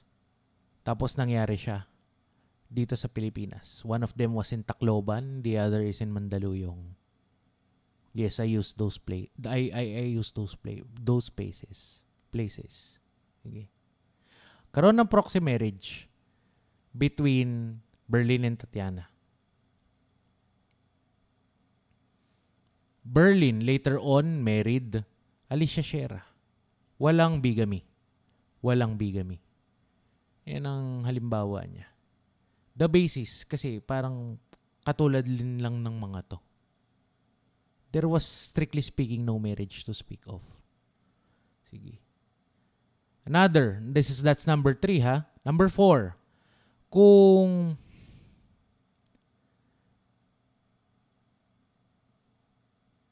Berlin married Palermo, pareho silang boys.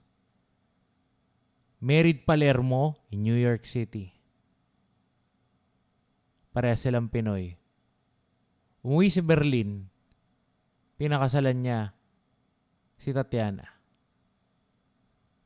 Is there bigamy? Yes, no, maybe. Yes, no, maybe. Litin natin ha. Berlin married Palermo in New York. Pareho silang boys. Umuwi si Palermo, pinakasalan niya si Tatiana.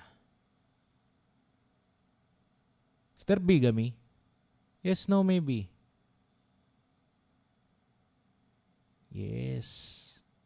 Yes, no, maybe. Yes, no, maybe. You're all giving me correct answers. I'm looking for a citation now. Yan, Article 1, Family Code. Yes. You are correct. There is no bigamy to speak of. Okay, those are the four exceptions. You have Moriga versus People, you have Republic versus Olaybar, you have a proxy marriage, and then a same-sex marriage. Yan ang mga halimbawa na matunog sa isip ko. Those are the exceptions. The greater body of jurisprudence. Parang may pattern, no? Parang, if you're charged with bigamy, parang ang best option mo is to attack yung validity ng second marriage. Yes, no, maybe.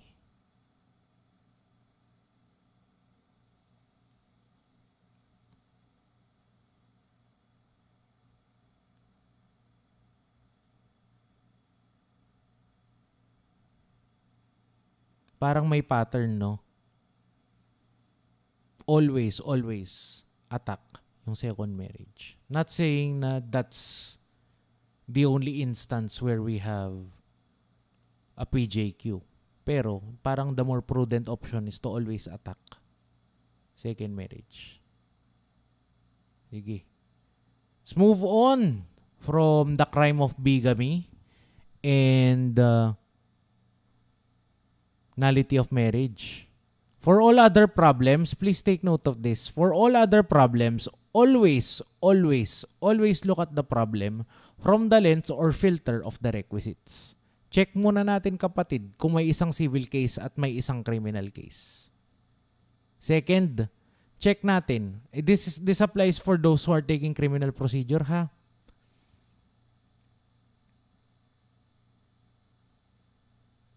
Check muna natin kung may isang civil case at may isang criminal case.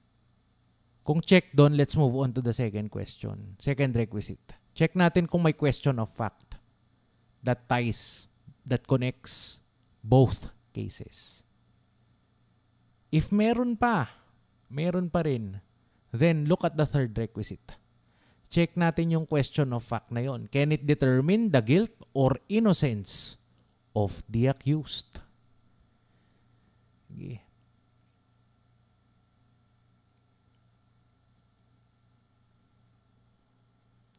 Ay, sorry. Excuse me.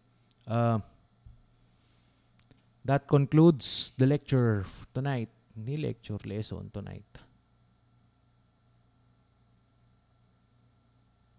That concludes Article 36.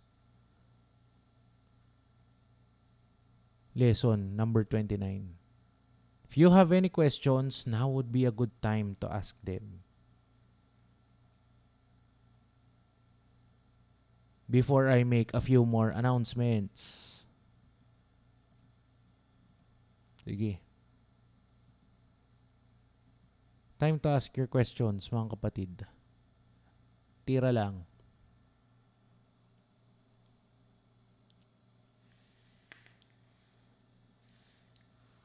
First announcement, since wala pa tayong mga katanungan. First announcement, no quiz tonight. There is no quiz tonight. Kasi it's World Teachers Day and I'm not gonna terrorize you sa ating quiz. So for those of you, maybe 3 people who are taking the quizzes seriously, tonight's your rest day dahil Happy World Teachers Day daw. Mula sa mga importanteng taong ito. Yan. Hello, Jill. Thank you. Sige. Okay. Are there any questions? Thank you, Christine. Claire de Guzman. I've never thought of myself as a teacher before today. Dahil sa mga taong to na nakasulat ang mga pangalan dyan, caps lock, they made me realize na oo nga naman, no? Probably teaching. I'm not just a cartoon from the internet. Probably doing something meaningful. Right here, right now. Thank you. Sige.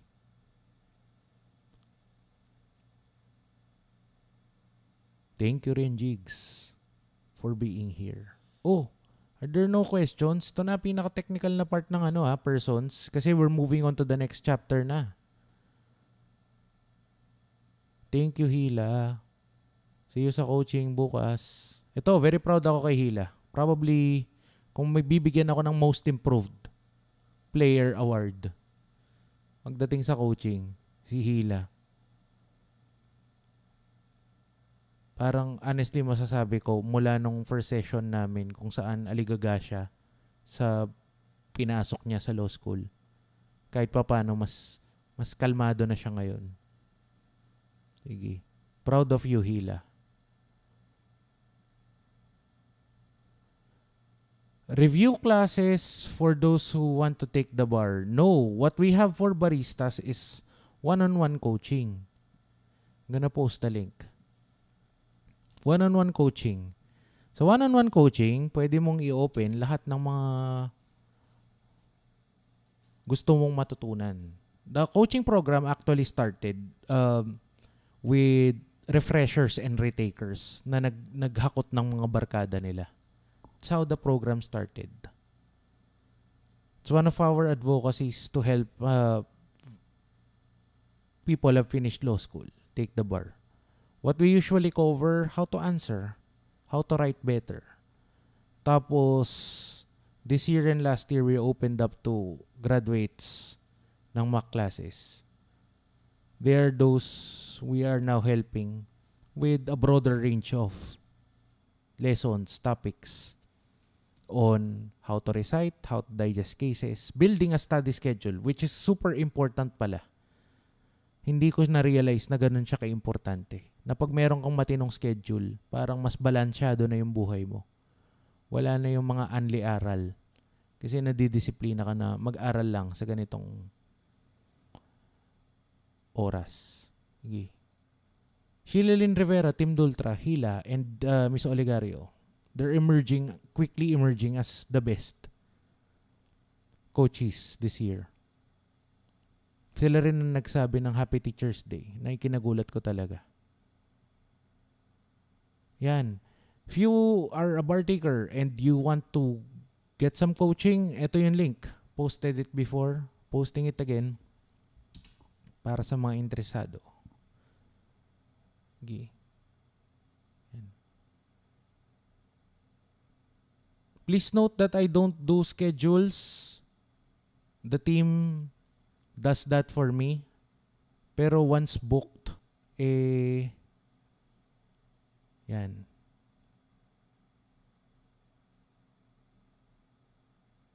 Jill, yan. Marami tayong success stories na mga ganyan. Para sa mga lumuha at nadapa. Pero babangon muli. Okay. Another announcement I'd like to make. We're launching the Law School Bootcamp. Thank you for those of you who have been through the stream from start to finish. Probably this. Law School Bootcamp. It's a program we've designed to help college students and working and those presently employed to determine whether or not to decide, to help them decide kung para sa kanila ang law school. Hindi ka na magsasayang ng 60,000 na matrikula, bibili ng 15 mil na worth ng libro. It's like the mock classes put on steroids. Sa mock classes kasi, you get to enjoy. Can I use that word, enjoy? Enjoy classes with me for 4 hours, maybe 5 hours. Sa Law School Bootcamp, we're taking that to the extreme. You'll be with me from Monday to Sunday. Classes will open ng October 25. They will end ng 31. That's a Sunday. So from Monday to Friday, you'll be asked to do your assignment, come to class prepared, recite. You'll be called to take quizzes, submit case digests, and at every stage, I'll be criticizing your work and giving you feedback or pointers for improvement.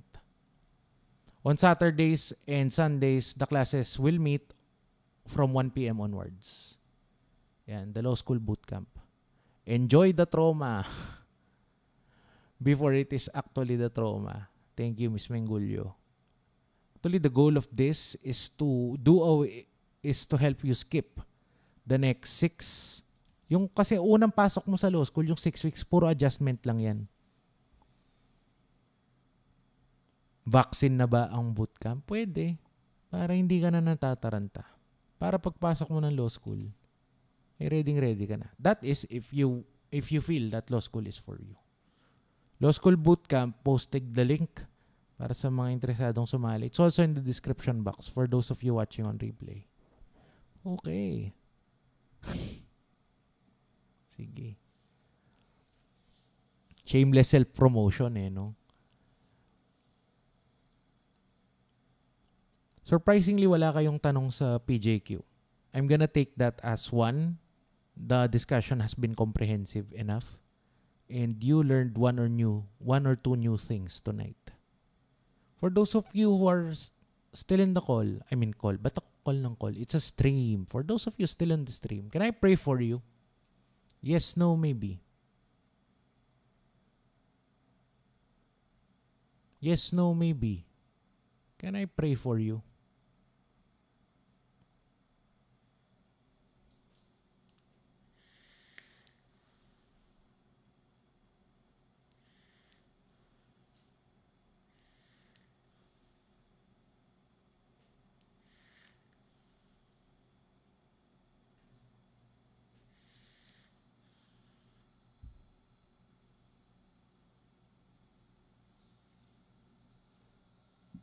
Sige. For the 4, maybe 5, 6, 7 people who said yes, let's pray. Sige. I invite you to close your eyes, put your hands over your chest, and say these words after me.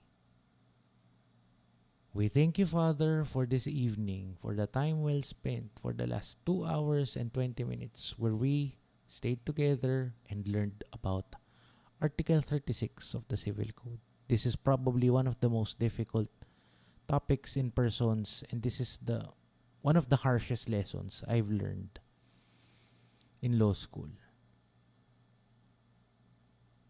It was one of the toughest lessons, and I hope with tonight's discussion, I was able to impart in some small way, my understanding of the law with the 45 people who are still on the stream.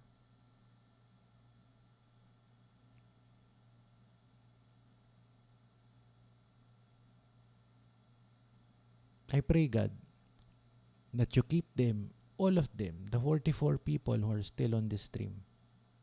Keep them safe from all harm. Watch over their loved ones as they sleep tonight.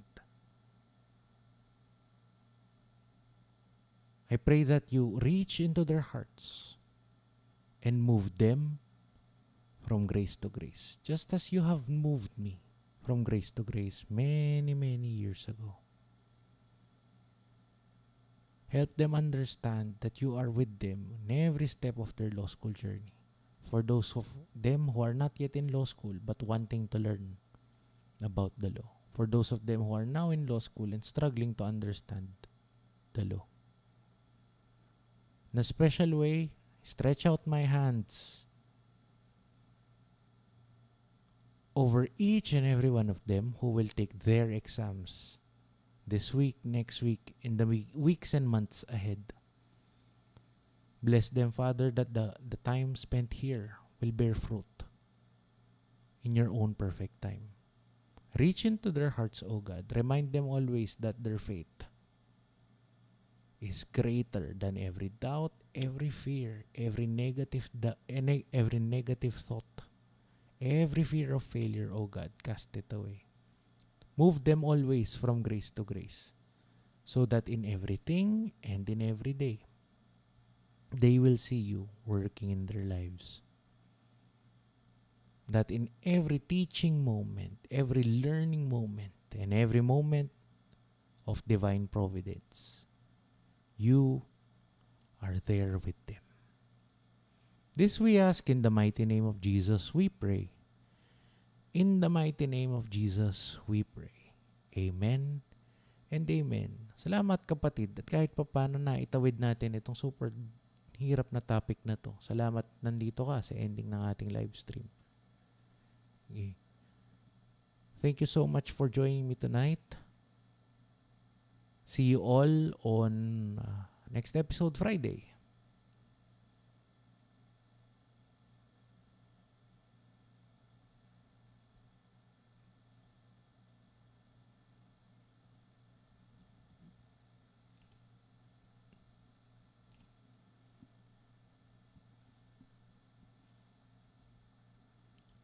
Thank you so much, kapatid. Thank you so much for joining me tonight. Kahit pagod, sulit na sulit ang pagod sa inyo. Maraming salamat sa lahat ng bumati ng Happy Teacher's Day. Thank you. Thank you. See you all on Friday.